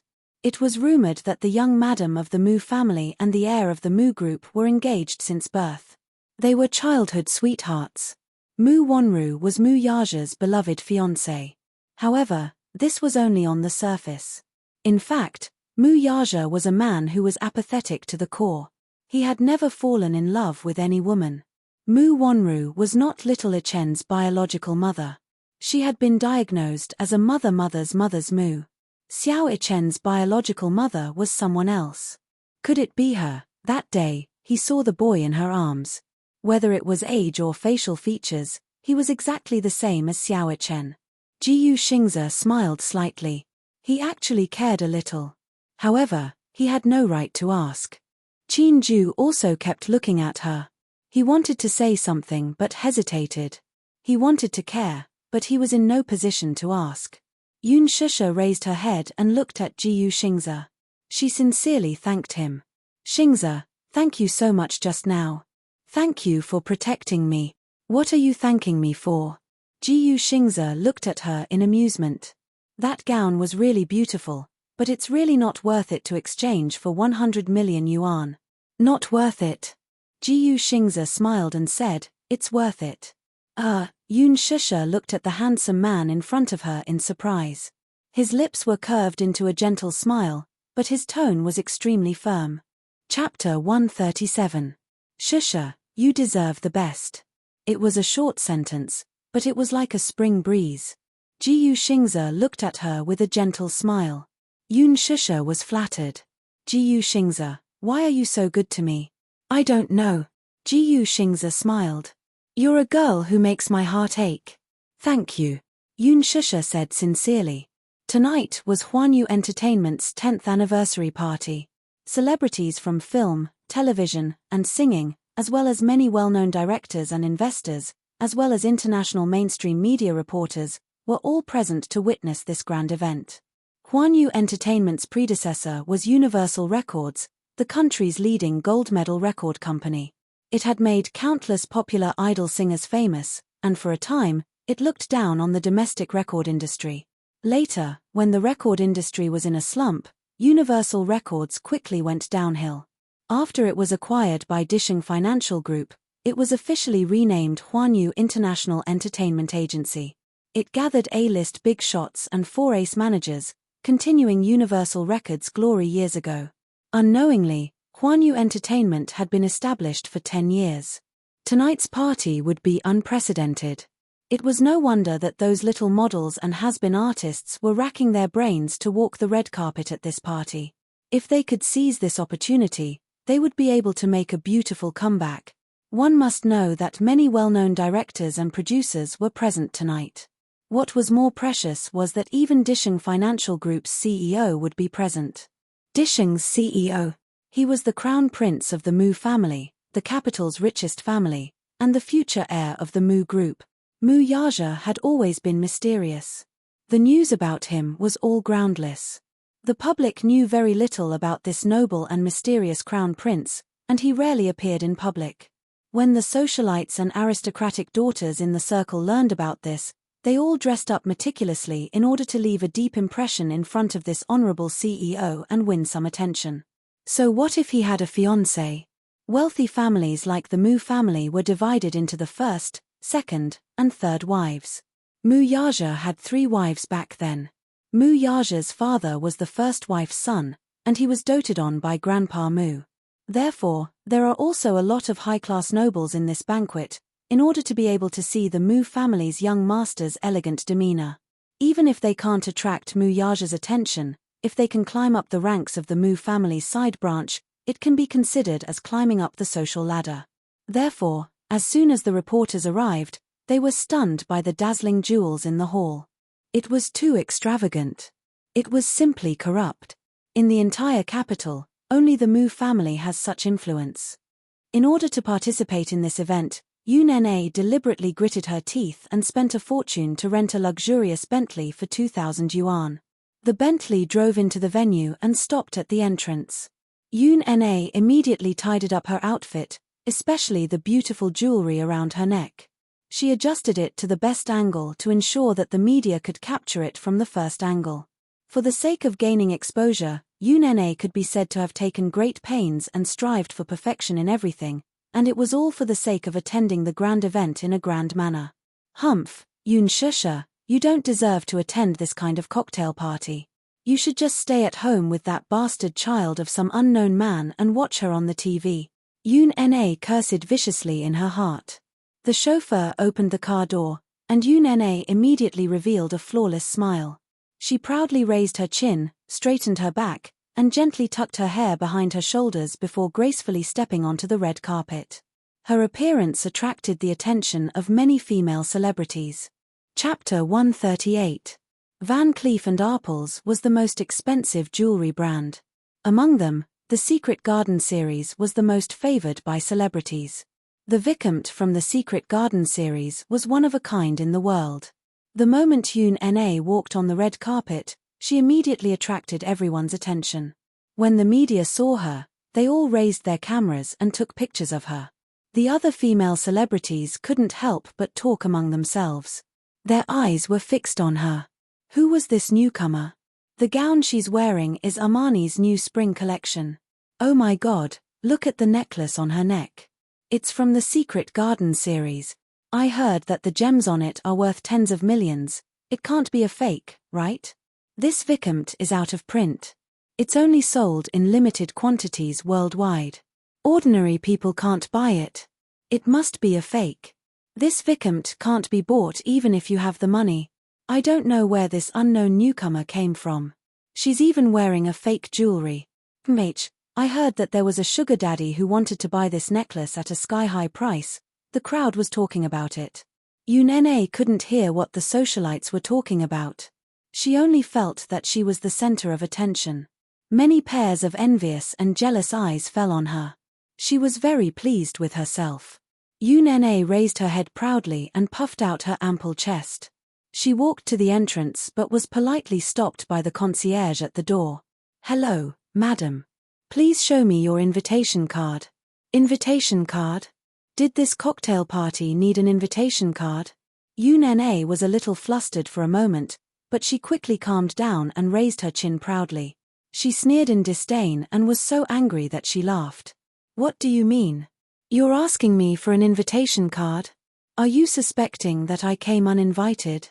I'm sorry, madam. You misunderstood. Entering with an invitation card is one of the procedures of the cocktail party. The concierge had a decent smile on his face, but there was a trace of doubt in his eyes. The entrance checkpoint of the cocktail party was set up very carefully, in order to prevent small models and unknown stars from sneaking into the venue. Some celebrities didn't receive an invitation but still wanted to sneak in. Huan Yu's annual cocktail party had sent out a total of 500 invitations, 100 VIP cards, and 100 seats for the media in the venue. Every guest had to show their identity when they entered the venue. Otherwise, they would be blocked outside the door. No one was an exception. Yoon Na looked a little embarrassed and said unhappily, I'm with Director He. Do I need an invitation? Ian, Then may I ask which director's female companion you are? Director He Lingxiang. Poochie. Suddenly, a disdainful sneer came from beside him. Yoon Na furrowed her brows in embarrassment and turned her head, only to see that the person laughing at her was actually one of the four most popular young actresses. Young Am I tonight? She was wearing an evening gown with golden tassels. It was so long that it reached the ground, making her look slender and elegant. It was simple yet luxurious, especially the diamond necklace around her neck. Coupled with her exquisite makeup, she looked stunning. As someone who stood at the peak of public opinion, Yang Chong naturally knew how to create momentum for himself. As soon as he appeared, he instantly killed countless Furlins. However, halfway through the red carpet, the limelight was stolen by this newcomer who came out of nowhere. Yang Mi was naturally unhappy. Chapter 139. Where did this newbie come from? How could she not know the rules? An unknown newbie dressed so luxuriously and dared to steal the limelight from them. She had no sense of propriety at all. This wasn't her home ground. Was she doing this on purpose? Yang Mi didn't have a good impression of her. Yoon Na was the typical big-breasted but brainless type. She had stolen the limelight the moment she appeared and offended many actresses. Which director did you come with? Yang Chong slowly walked in front of her and asked arrogantly. Yoon Na looked at her and was a little defeated by her aura. This Yang Chong had such a strong aura. His arrogant eyes were so oppressive that even her confidence was suppressed. I'm with director He. I'm his female companion. Yang Mi was deliberately making things difficult for her. Who asked her to steal her limelight? She didn't know how to restrain herself. Naturally, she wouldn't let her off easily. There are so many directors with the surname He. Not everyone has the right to enter such an event. Tell me your name and see if I know you. Yoon Na bit her lip. Why did Yang Mi have to make things difficult for her? What did it have to do with her whose companion she was? However, she knew that Yang Mi was someone with a strong background. In the entertainment industry, every actress who was doing well had a strong backer. She couldn't afford to offend them. Otherwise, as a newbie, she wouldn't dare to offend someone and be blacklisted before she even debuted. Thus, she said respectfully, It's He Lingxiang, director He. You can't even speak coherently. You're just a nobody who hasn't seen the world. You're delusional to think that you can enter such an event. You're not worthy. Sister Me, she just said that she's He Lingxiang's companion. That director He. He. A well-dressed actress beside Yang Mi whispered to her. This actress was called Tang Yu. She had just debuted not long ago and played a supporting role in a period drama starring Yang Mi. She had gained some popularity with the audience and accepted many roles. Recently, she had been very close to Yang Mi. She seemed to be whispering, but it seemed like she was deliberately saying it to someone. Every word was extremely humiliating. Newbies nowadays are so unscrupulous in order to climb up the ranks. What kind of person is He Lingxiang? She has the ability to climb into director His bed. What a taste. Yang Chong sneered and said, Isn't that so? Some newbies don't know the immensity of heaven and earth. They think that they can climb up the ranks just by hugging a big thigh. They don't even know how much they are worth. Don't think that the entertainment industry is a place where anyone can step into. That's right. Yoon Na was filled with grievances as Yang Jian and Tang Yu made things difficult for her at every turn, yet she didn't dare voice her anger. She could only pinch the corner of her dress and purse her lips as tears welled up in her eyes. Tang Yu continued to add fuel to the fire. Ayo, look at her. She's pretending to be wronged. Big sis Me, she seems to be quite scheming. Look at her outfit, she's clearly trying to steal your limelight. She's not worthy. Yang Chong sneered. I think her outfit is fake. Yoon Na immediately defended herself. No. Then where did the necklace on your neck come from? Yang Chong obviously didn't believe him. This necklace is worth tens of millions. Can you afford it? How is that possible? It must be fake. She's obviously a commoner. She's so unsophisticated. Some of the invited actresses at the side also surrounded them. Their words of ridicule were extremely vicious. Chapter 140. Thus, Yun was at a loss as she was surrounded by them. She braced herself and listened to their endless insults as the grievances in her heart turned upside down. Just you wait. Just you wait. She would remember every debt she owed him today. When she made it big, she would pay them back 100 times, 1,000 times over. Many of the reporters at the side sympathized with her. This newcomer had offended many seniors before even entering the venue. She was really pitiful. However, this was the industry. As a newcomer, you had to know how to keep a low profile. Otherwise, it would be easy to offend people. Therefore, no one stepped forward to help her. Youngmi had a high status in the industry. Now that her career was at its peak, her 8 years of acting had accumulated a lot of popularity with the audience.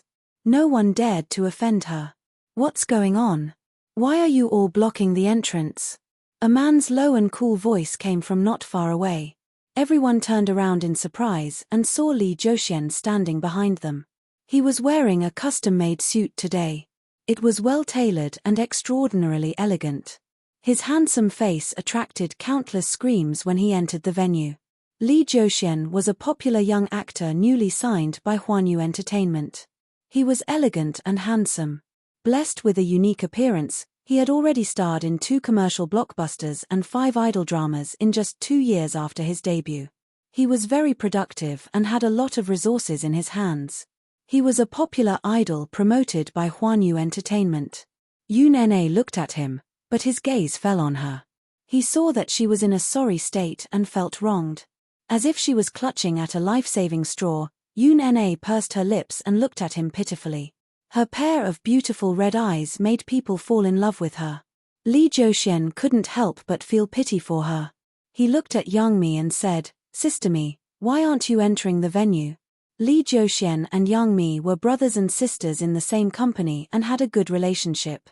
Previously, the two of them starred in a period drama together.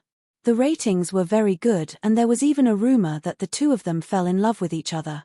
The rumor had occupied the headlines for several months. Youngmi said, "It's all because of this little B***tch blocking the way. She's just a newcomer, yet she's so ambitious and wants to steal the limelight." Li Joxian smiled. "Sister Mi is so beautiful. Tonight, you'll definitely be the center of attention." When Yang Qiong heard his praise, she naturally enjoyed it. Her face couldn't help but blush as she pouted, "Joxian, you're also very handsome today. Tomorrow's headline will definitely be yours. Thank you for your guidance, Sister Mi." However, at this juncture, the media was already waiting at the reception. "Big Sis Mi, don't be so calculative with a newcomer. Otherwise, if word gets out, the media will exaggerate and say that you're abusing your power to bully others. That won't be worth it," Li Joxian advised. "Yes, you're right." Obviously, Yang Qiong had taken his words to heart. She stepped forward and naturally held his arm. Li Joxian smiled elegantly and entered the venue with her. Yun stared blankly at Li Joxian's departing figure, and her heartbeat couldn't help but quicken and thump. Tang Yu didn't continue pestering Yun when he saw this. He grunted coldly and warned her before entering the venue as well. Not long after, He Lingxiang arrived. Chapter 141. Reading on her phone. Reading on her phone. Bai Ran nodded and turned on her phone. She could already surf the internet normally. Jiyu Changze booked a hotel pickup service. When they arrived at the hotel, it was already 4 in the morning. Bai Ran had a feeling that they would probably spend the next day in the hotel. She felt that it would be a waste. Jiyu Changze seemed to have seen through her thoughts and comforted her, "It's okay. If you're really tired tomorrow, you can rest in the hotel. Anyway, tomorrow's itinerary hasn't been decided yet." Bai Ran was a little worried. Isn't it too extravagant? For some reason, he felt a little reluctant to waste his time in a hotel when he was out on a trip. Jiyu Changze laughed. "We're getting married on a trip. It's different from other trips. We don't have to be so tired. Rest well and you can recharge your energy." I think you won't even be able to get out of bed tomorrow." When Bai Ran heard this, she smiled and said, "Actually, I slept for a while on the plane. Even if I'm tired, I should be able to wake up by noon tomorrow." "Oh." You have so much energy. Ji Chung's eyes were playful as he said meaningfully, then I'll have to learn from you. Learn from you? Bai Ran didn't understand for a moment. However, when they arrived at the hotel, the two of them took a shower and lay on the bed. Bai Ran finally understood what Ji Chung's meant when he said learn from you on the way to the hotel. She originally thought that after such a long flight, he would be exhausted and would probably fall asleep after taking a shower at the hotel. She didn't expect that when they got on the bed, Ji Chung's would flip over and press her under him and start to demand. After being married for so long, he rarely touched her. Even if he did touch her, he wouldn't be too rough. Especially the first and second time, he was considerate of her first time and her body couldn't withstand the torment. Therefore, he was always careful and extremely gentle. Therefore, to Bai Ran, it wasn't as embarrassing as the rumors said. She felt like she was run over by a truck, she felt sore all over, she didn't feel anything at all. By the fourth and fifth time, she had already gotten used to it. It was only during this honeymoon that a certain man, who had been conserving his energy, finally showed his true strength in bed. It wasn't until the next day that Ji Chung's saw that she was exhausted. Even though he couldn't bear to part with her, he knew that he had to give up. At that time, she felt that her body was as soft as cotton, and she didn't even have the strength to get off the bed. No wonder. It was only then that Bai Ran realized that Ji Chung's was right when he said that she might not be able to get out of bed tomorrow. It turned out that this man already had some kind of plan from the moment he boarded the plane. Ji Chung's carried her. After cleaning her up, he carried her to bed to rest. When he held her in his arms, he couldn't help but feel a little restless. Only then did she beg for mercy. She kissed and pecked him, saying all sorts of nice things. Only then did he hug her in satisfaction and fall asleep. That night, she was really tired. The energy she had replenished on the plane had been completely squeezed out. Therefore, she slept especially soundly. She didn't even dream of anything and slept until noon the next day. At noon, she still couldn't bear to wake up. Ji Chung's was the first to wake up. He waited for her to wake up, but she didn't wake up, so he kissed her awake. Watch first episode Zui new chapter section please go to client, mobile address. Watch first episode Zui new chapter section please go to client, mobile address. Chapter 142. Reading on the phone. Reading on the phone at noon, she still couldn't bear to wake up. Ji Chung's was the first to wake up, but she didn't wake up no matter how long he waited, so he kissed her awake. Bai Ran had been tormented by him until very late at night, and a woman's stamina was not as good as a man's. Although she had rested enough and didn't feel sleepy, after an entire night of passion, she opened her eyes but didn't have the strength to get out of bed. Ji Chung's kissed her awake, so he naturally wouldn't waste the rare honeymoon opportunity. Although they were getting married on a trip, Bai Ran and Ji Chung's had agreed to include a honeymoon in the trip. Especially, it was when he saw Bai Ran wake up. Her sleepy eyes were surrounded by smoke. Although she had just woken up and was in a daze, her skin was surprisingly good and had the texture of egg white. The more Ji Chung's looked at her, the more he held her face and kissed her more and more passionately. The more he kissed her, the more he wanted to have her. Under Bai Ran's half-hearted resistance, he had her twice. It was as if he wanted to vent all the passion and vitality he had accumulated over the past 20 years on this woman in this limited and short period of time. Ji Chung's had been forbidden for too long. It wasn't that he hadn't thought about the relationship between a man and a woman. After all, he was an adult man and naturally had needs. However, he was different from ordinary men. Forget about what happened. Even ordinary kissing and hugging could not be done without a foundation of feelings. It was almost instinctive for him to think about love. It wasn't that he hadn't thought about the relationship between a man and a woman based on feelings. It wasn't purely because he couldn't let go of Bai Ran. At that time, he didn't have any expectations of meeting Bai Ran again. As for the Ji family, they basically turned a blind eye to his relationship problems. Ji Jinglian felt that dating and marriage were two different things. Hence, he was open to dating. However, Ji Chung's couldn't be bothered to deal with it. He felt that it was too tiring to start from knowing each other and then understand each other. In a way, he was too lazy. Therefore, gradually, as time passed, he became numb to such things. As long as it was something that could be solved by himself, he would do it half-heartedly.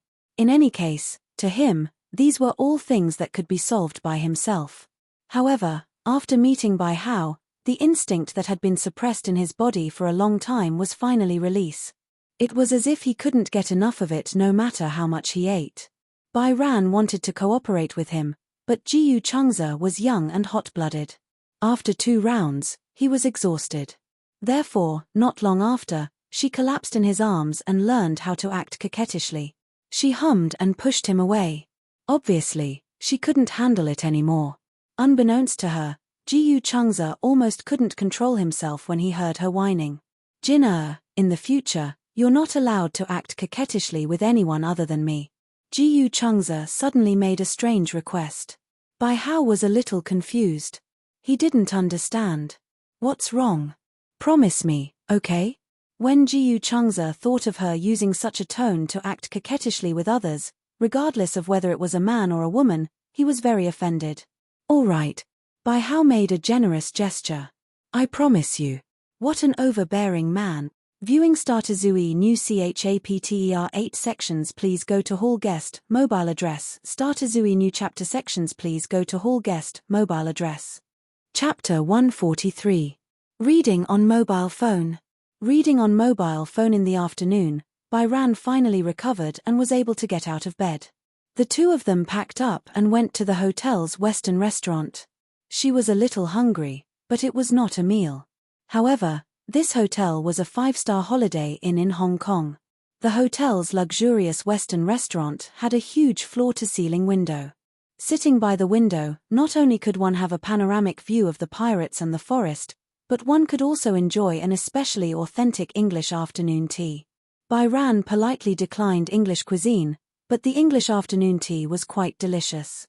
Bai Ran looked at the dessert tower in front of her and the fragrant black tea and felt her whole body relax a little. The dessert tower's decoration was so beautiful that Bai Ran could not help but take a few pictures and share them on her WeChat moments. However, not long after, several WeChat notifications suddenly rang. Bai Ran picked up her phone and saw that it was the company's business department director.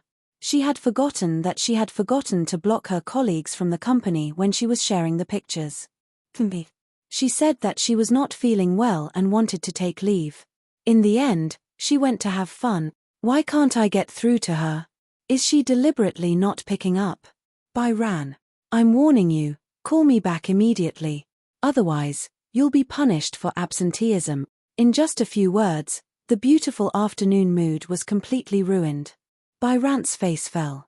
Jiyu Changze saw this and could not help but ask, what's the matter? I just took a few pictures and shared them on WeChat moments. The company director saw it. Oh. Jiyu Changze was a little surprised. Didn't you resign? But I haven't resigned yet. When Jiyu Changze heard this, he suddenly asked tentatively, do you still want to do this job? Bai Ran looked up and glanced at him. She pursed her lips and said the most heartfelt words, actually, I don't want to do this job anymore. In the beginning, I joined this company because I felt that I would be able to gain good experience in this company. I studied design, and in the future, I hope to have my own design studio. However, ever since I joined this company, they only asked for the same designs. Also, because they work with the local wedding dress market, I draw wedding dresses every day until I'm about to throw up. This is not my dream. Jiyu Changze nodded. Then why didn't you resign back then? Because, if I change jobs and have no source of income, Auntie will say that I'm a freeloader. Bai Ziyi was a strong-willed person. She had a strong sense of self-esteem and could not bear such humiliation. Old Noring clan? She had started working as soon as she graduated. Although her salary wasn't high, it was reasonable. She had followed her aunt's wishes and joined the company. She was tired of the same designs every day. She was not an arrogant person, but with her goal, she absolutely did not want to settle for such a small company. If you're not happy at work, then change your job. It's also very troublesome to find a new job. There's no rush. A good job can't be rushed. Besides, I'm taking care of you. What are you afraid of? Ji Chung's especially calm words greatly moved Bai Ran. He said so matter-of-factly that he would take care of her.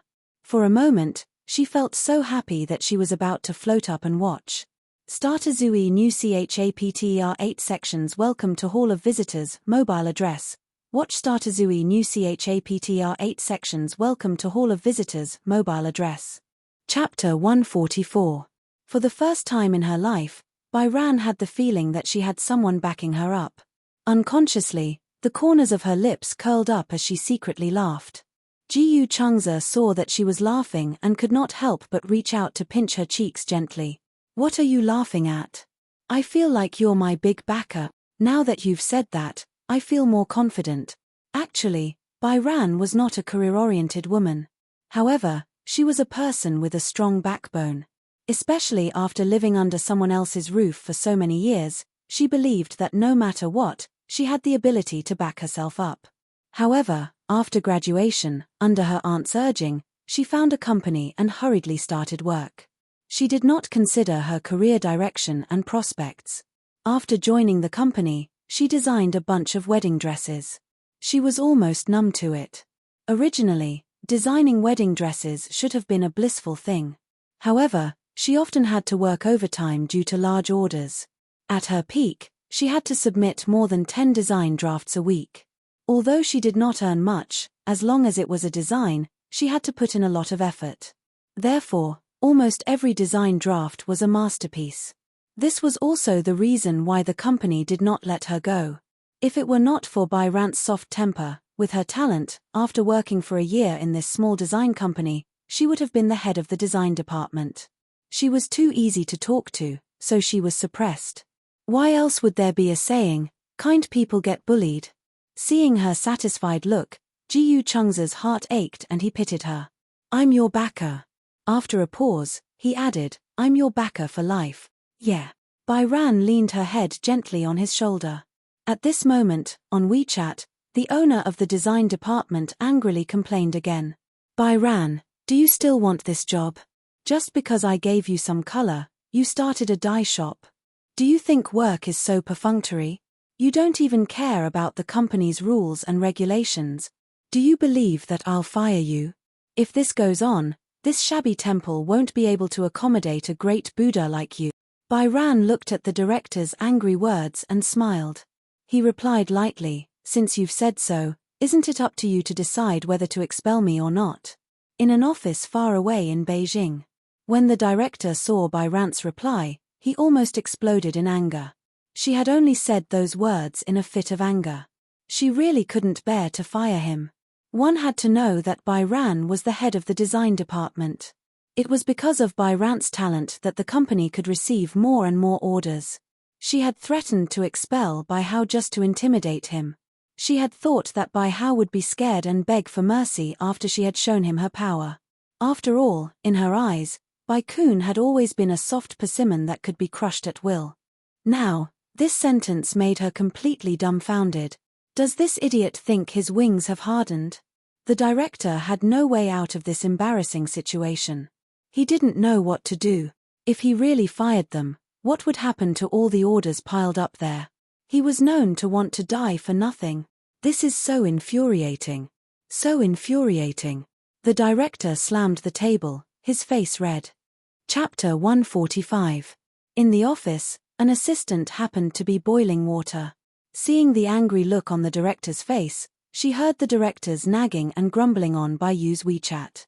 She probably understood what had happened, so she said casually, this Bai Yu is really lucky. The director's attention was attracted by her and he was a little confused. What do you mean? Oh, director, you don't know? I heard that Bai Yu married a good husband. I heard that he's worth tens of millions. What's so strange about having a net worth of tens of millions? The director said disapprovingly, in this capital, how many people with a net worth of tens of millions can be smashed with a brick? Sigh, director, you don't know this. Do you know about the Spring River Imperial Seal? I know. It's a very famous real estate.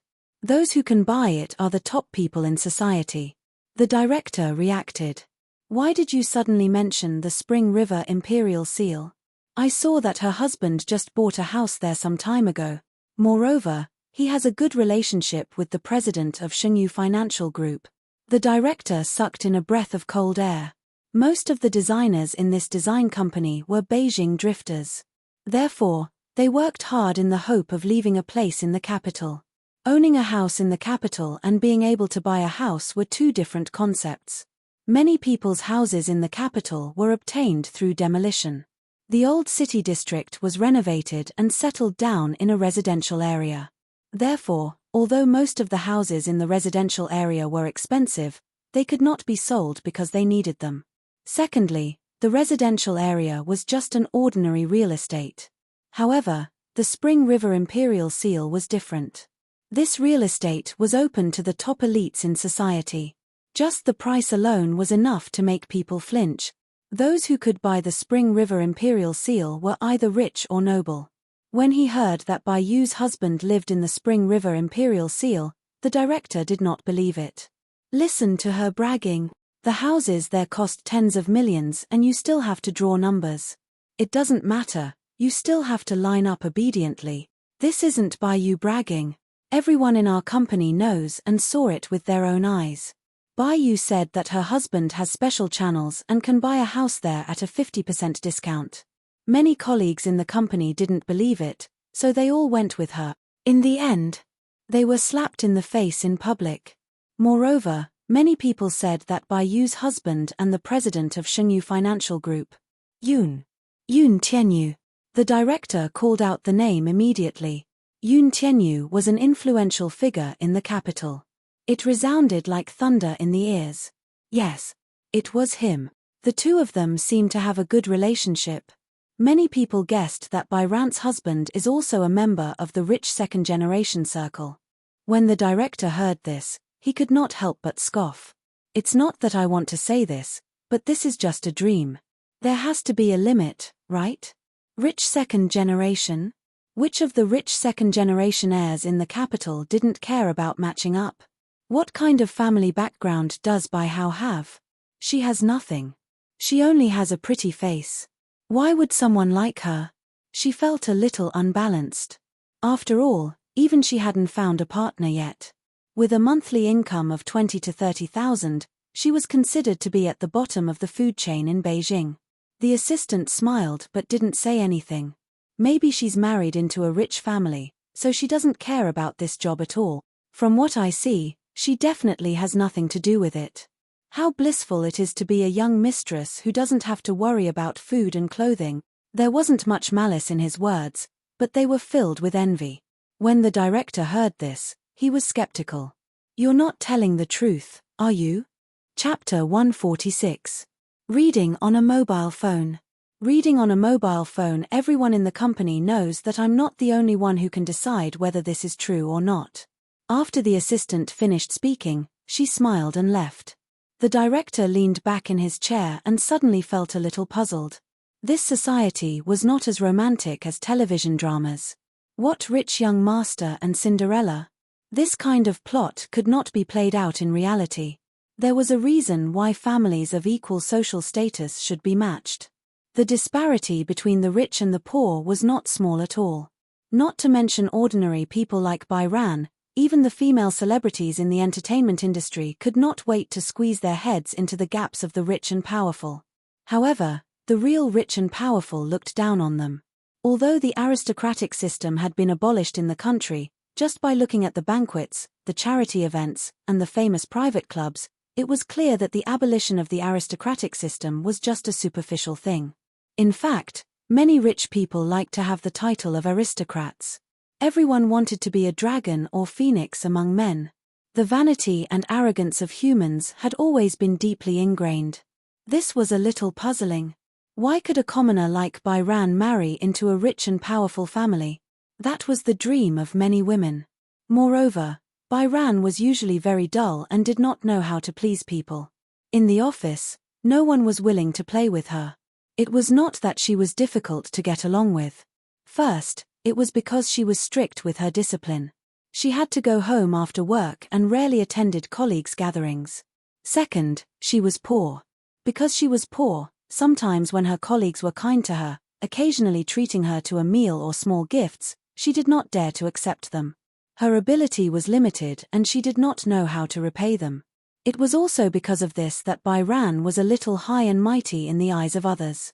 Such a girl, what kind of tricks did she use? However, where did this phrase come from? Circle. Since she had really married a rich man, the circle of rich people must not be small, right? If they could get closer to her, then wouldn't they have the opportunity to come into contact with the circle of rich people? Perhaps, she would be lucky enough to find a Mr. Right that she would be in love with. The director of the design department was already 27 years old. He had been in this company for more than 4 years. He was cautious and conscientious, and his dream was to be able to live and work in Beijing. Her hometown was not rich and was a well-known poor village. After coming to the city, she was deeply attracted by the prosperity and neon lights here. She thought that she must stay in such a city. However, she had been busy with work for the past few years. She didn't like the male colleagues in the company because they were from ordinary families. She didn't know many big shots and occasionally had the opportunity to go on blind dates. However, based on her qualifications, it seemed that she couldn't find a satisfactory one. However, since Bai Ran was able to marry a rich man, she boasted that her background was better than Bai Ran's. Therefore, she was more confident. Bai Ran had just finished her afternoon tea when the director sent her another WeChat message. However, the tone in this message seemed to be much better. Sigh. Bai Kun. Previously, it was my fault. You were not in good health. As your superior, I should have been more understanding. At the same time, you should be more understanding. I'm also very tired with so many employees. You haven't come to work for a few days, and the partners have been rushing you. I kept asking you when you would come to work, but you didn't reply. Today, I saw you showing off the food on your WeChat moments. I thought you were having fun and didn't look like you were sick. I got angry. Start Zui New Chapter section please go to Hall Guest, mobile address. Start Zui New Chapter section please go to Hall Guest, mobile address. Chapter 147. The director was especially good at manipulating people's thoughts. She knew that if Bai Sheng really married into a wealthy family like the rumors in the company said, then using the company's treatment to threaten her might not work at all. However, she knew that Bai Sheng was a girl with a strong sense of responsibility. Therefore, she would definitely feel guilty if she were to talk about her responsibilities at work. As expected. When Bai Sheng heard this, she really felt a little guilty. Indeed, when she heard the director's tactful tone, she also blamed herself. After all, she had not gone to the company for the past few days because of personal reasons, not because of her health. Except for that one time, she really could not get out of bed. In the end, because of the leave application, they had become unhappy. Bai Sheng said guiltily, "Actually, some things have happened recently. I have also seriously considered the problem of work. I keep feeling that this job is not very suitable for me. I want to seek a development that is more suitable for me." At that time, it was indeed because I was not feeling well, but when I applied for leave, the company's handling made me feel a little disappointed. So, I understand, I also understand. You've been wronged, so are you a little disappointed with the company's leave application system? Bai Sheng said bluntly, "Yes. If it's because of this reason, I want to apologize to you solemnly." At that time, there was indeed a misunderstanding. When the employee was not feeling well, as the company's manager, I did not comfort her immediately. Instead, I questioned and was aggressive. It was indeed the company's fault. The director's sincere apology stunned Bai Sheng. If she had known earlier, this director had always been extremely harsh to her. Suddenly, he became so gentle and considerate. It was hard for her to get used to it. Bai Sheng held her phone in a daze. Jiyu Chengze drank his tea casually at the side while observing her expression. However, he remained silent. On the other end, the director asked again, "In short, if that's the case, you don't have to consider resigning anymore, right?" When Bai Sheng heard this, she immediately explained, "I don't want to resign because of this." Then, before Bai Sheng could speak, the director asked, "Do you think the company can't give you a better development?" Have you forgotten? You signed a contract with the company. If you leave, you have to pay the penalty fee. Penalty fee? Bai Sheng frowned. He did not remember this rule. However, she didn't see it clearly when she signed the contract. At that time, the people in the HR department were busy with work and kept urging her to sign the contract. She thought that it was a legitimate company, but she had indeed neglected the matter of liquidated damages. Jiyu Chengze heard her and said in a low voice, "I'll pay for the breach of contract." When Bai Sheng heard this, he said guiltily to the director, "I'll pay the penalty. The penalty for breaking the contract is very high." The director began to scare her. Bai Sheng said, "I still need to focus on my own future development. I don't think the company's environment is suitable for me. Actually, seeking better development is also a matter of urgency. As the saying goes, a fine bird chooses a tree to nest in. However, in today's society, there is no lack of talent. Who doesn't require many years of work experience to find a job outside? You can work here for a few years and become a senior designer. Then, you can set up your own company." Chapter 148. Reading on mobile phone. Reading on mobile phone. Bai Ran was stunned when he heard that. She did not expect that the department head, who usually had the temper of an old hag, would be so gentle and persuasive to her today. Was it really the same person? Bai Yian was not very good at rejecting people. Perhaps, since she was young, there were too few people who treated her well. Therefore, it was fine to say that they were a little mean to her, but she really didn't know how to reject them if they were gentle to her. However, she really wanted to leave, but she did not know how to respond to the department head's gentle tone.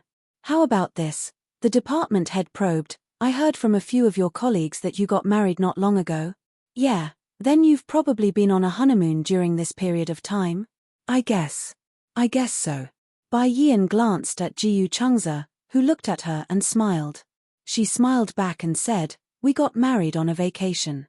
No wonder, the department head's tone was even more apologetic. She said guiltily, "I'm sorry, Bai Yian. I seem to have wronged you. No matter what, you should have fun during this period of time. When you return to the country and come to the company, we'll talk about the details." "Okay." After hanging up the phone, Bai Yian looked at Jiyu Chengze blankly.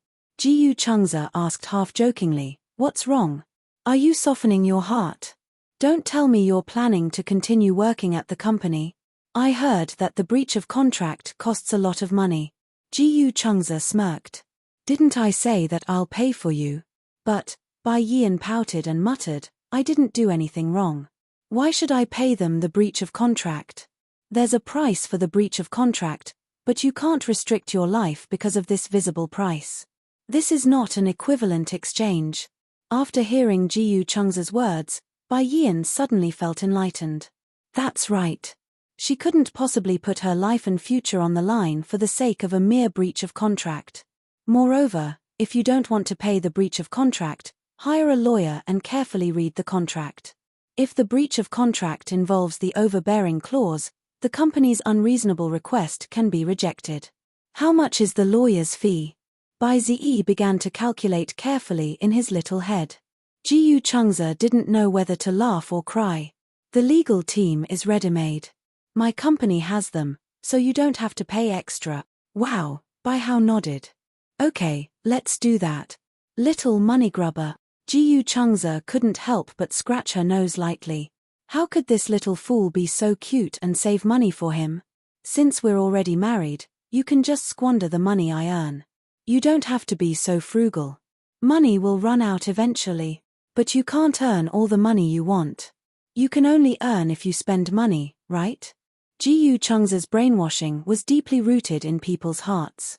When they were in college, Bai Ruo had the nickname of a cheapskate. Being stingy meant being stingy. It was not that she was stingy, but her living expenses were too little. Usually, she did not even have enough to eat and wear. Therefore, she could not take care of the social interactions between friends. She felt a deep sense of guilt every time she spent money. Even though Jiyu Chengze was so generous, she still couldn't suppress the guilt in her heart. Viewing Starter Zui New Chapter 8 sections. Please go to lobby, mobile address. Watch Starter Zui New Chapter sections. Please go to lobby, mobile address. Chapter 149. She felt deeply guilty every time she spent money. Even though Jiyu Changze was so generous, she still could not suppress the guilt in her heart. Alright, since we're traveling, don't think about unhappy things. Jiyu Changze coaxed her. Bairan felt a little guilty. Is it because of my work troubles that affect your mood? No. Jiyu Changze tucked her messy hair behind her ear and said seriously, as long as you're happy. After all, this trip was prepared for her and them. Bai Yu smiled. Okay. At night, Jiyu Changze brought Bai Yu to Causeway Bay. Bai Yu heard of Causeway Bay for the first time in the form of a KTV. Before coming to Hong Kong, she did not know that Causeway Bay was the most famous landmark in Hong Kong. There were many KTV chains in the capital, and one of the more famous ones was Causeway Bay KTV. What kind of place is Causeway Bay? On the way there, Bai Yu was a little curious when she learned that Jiyu Changze was bringing her to Causeway Bay. Just like Wangfujing Street in the capital? Jiyu Changze said, anyway, it's a pity to come to Hong Kong without shopping or going to department stores. If it's a department store, there's one in the capital too. That's different. Causeway Bay was located in the center of Hong Kong Island, west of the north coast. It was the main business and entertainment center in Hong Kong. There were many large department stores and shopping malls in the area, including Sogo Department Store, Times Square, Lee Stage Plaza, and the World Trade Center. The Causeway Bay shopping area was also the most expensive area in the world. The Jiyu family had a commercial building in Causeway Bay. According to rough estimates, the annual rent alone could reach more than 100 billion, which was very impressive. Bai Yu could not help but imagine what kind of place Causeway Bay was. She originally thought that department stores and shopping malls were nothing more than the same concept. However, when they arrived at their destination, they were greeted by colorful neon lights, bustling crowds, and stacked signboards. There were no blind spots. Causeway Bay was not big, but it was especially prosperous. Bai Yu glanced around and felt dazzled. It was too prosperous. Moreover, although there were many people, it gave off a sense of order. Jiyu Changze held her hand as they entered the shopping mall. This department store was known as the Treasury. As long as one stepped into this place, there would always be countless ways to overdraft and squander money. This mall is Times. In the crowded square, the lights were especially dazzling and bright, giving people a feeling of glittering jewels. Bai Lian felt that his eyes were stinging. Jiyu Changze brought her to the Gucci counter first. The moment they entered the counter, Bai Yu was immediately attracted by the bags displayed in the display window. Gucci had counters in many cities, but there were some designs that could only be found in Beijing that could not be found in the counters in Hong Kong. Similarly, if it was available in Hong Kong, it would also be out of print in Beijing. Bairan was immediately captivated by Gucci's two limited edition product. She wasn't a bag fanatic in the past, but after Jiyu Changze brought her to the counter a few times, it was as if the door to a whole new world had opened for her. The few bags he bought for her were exquisite and beautiful. She couldn't bear to put them down and couldn't even bear to carry them for fear that they would break. She carefully treasured them. Jiyu Changze said half jokingly and half seriously, if you can't bear to carry those bags, it can only mean that you don't have enough bags. Starter Zui new CHAPTER 8 section please go to Hang Ku, mobile address. Watch Starter Zui new section please go to client, mobile address.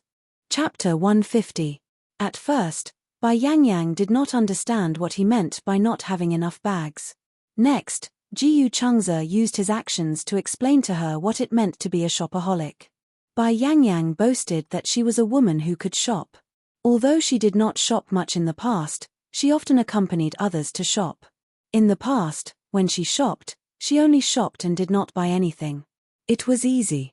However, the real tiring part of shopping was that she would enter any store she saw, try on any clothes she liked, pack them up after trying them on, pay for them after packing, and then move to the next stop. From the first floor to the second floor, Jiyu Changze carried her like a little chick. He stopped at almost every store and pulled her in whenever he saw something nice. Bai Yang thought that he owned Times Square too. Swiping his card was like playing around. Before she could look at the price tag, Jiyu Changze had already paid the bill and packed them up. 2, 2, 2, 2. There wasn't even a buffer. After just one floor, Bai Yangyang started to doubt her life. She was so tired that she panted and asked to rest for a while. However, Jiyu Changze did not give her the chance. It was rare to find a place to rest in such a huge shopping mall, so he simply continued shopping. Bags, jewelry, branded clothes, cosmetics, lipstick. Jiyu Changze, who had been single for so many years, had accumulated a lot of money for a wife. In addition to this trip, he had plenty of money. Therefore, he seemed to have been liberated and went crazy. Jiyu Changze must be an oddity, the complete opposite of other men. The other male subordinates in the company, whether it was accompanying their girlfriends or their wives to go shopping, would always have a bitter expression on their faces when they mentioned it. However, for some reason, Jiyu Changze felt very envious. He felt that whether it was a bag or a nice dress, not to mention a lipstick that could be bought for a few hundred yuan, he felt that just these valuable possessions could make his girlfriend and wife happy.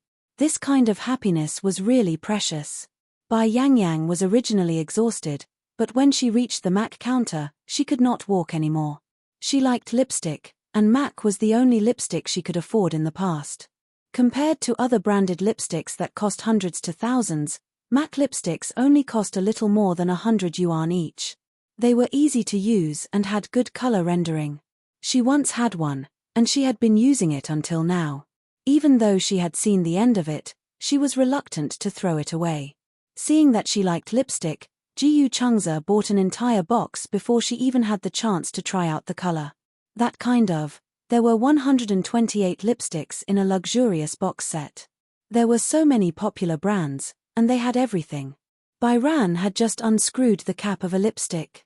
He hadn't even tried the color on the back of his hand, and he had already placed an order. Bai Ran tugged at Jiyu Changze's sleeve in shock. "What did you buy?" "Lipstick." 128. Bai Kun wanted to cry but had no tears. "I only have one mouth. I can't even finish it. Moreover, lipstick has a shelf life, and the shelf life is very short. It's okay. If I can't finish it, I'll just keep it as a collection." Jiyu Changze said, "Such beautiful lips. Logically speaking, even if you put on makeup and lipstick every day, you'll be able to keep it on for at least half a year. But there are so many color codes. Do you only use 3 color codes a year?" "Oh my god." Jiyu Changze, a straight man, actually knew about color signals. Chapter 151. "Hey, Brother Changze?" A familiar and surprised voice came from not far away. Jiyu Changze turned around and saw that it was Mu Yuyao. He did not expect to see her in Hong Kong. Jiyu Changze was not mentally prepared at all. Mu Yuyao looked around cautiously until she was sure that there was no one else around Jiyu Changze. Then, she walked over carefully.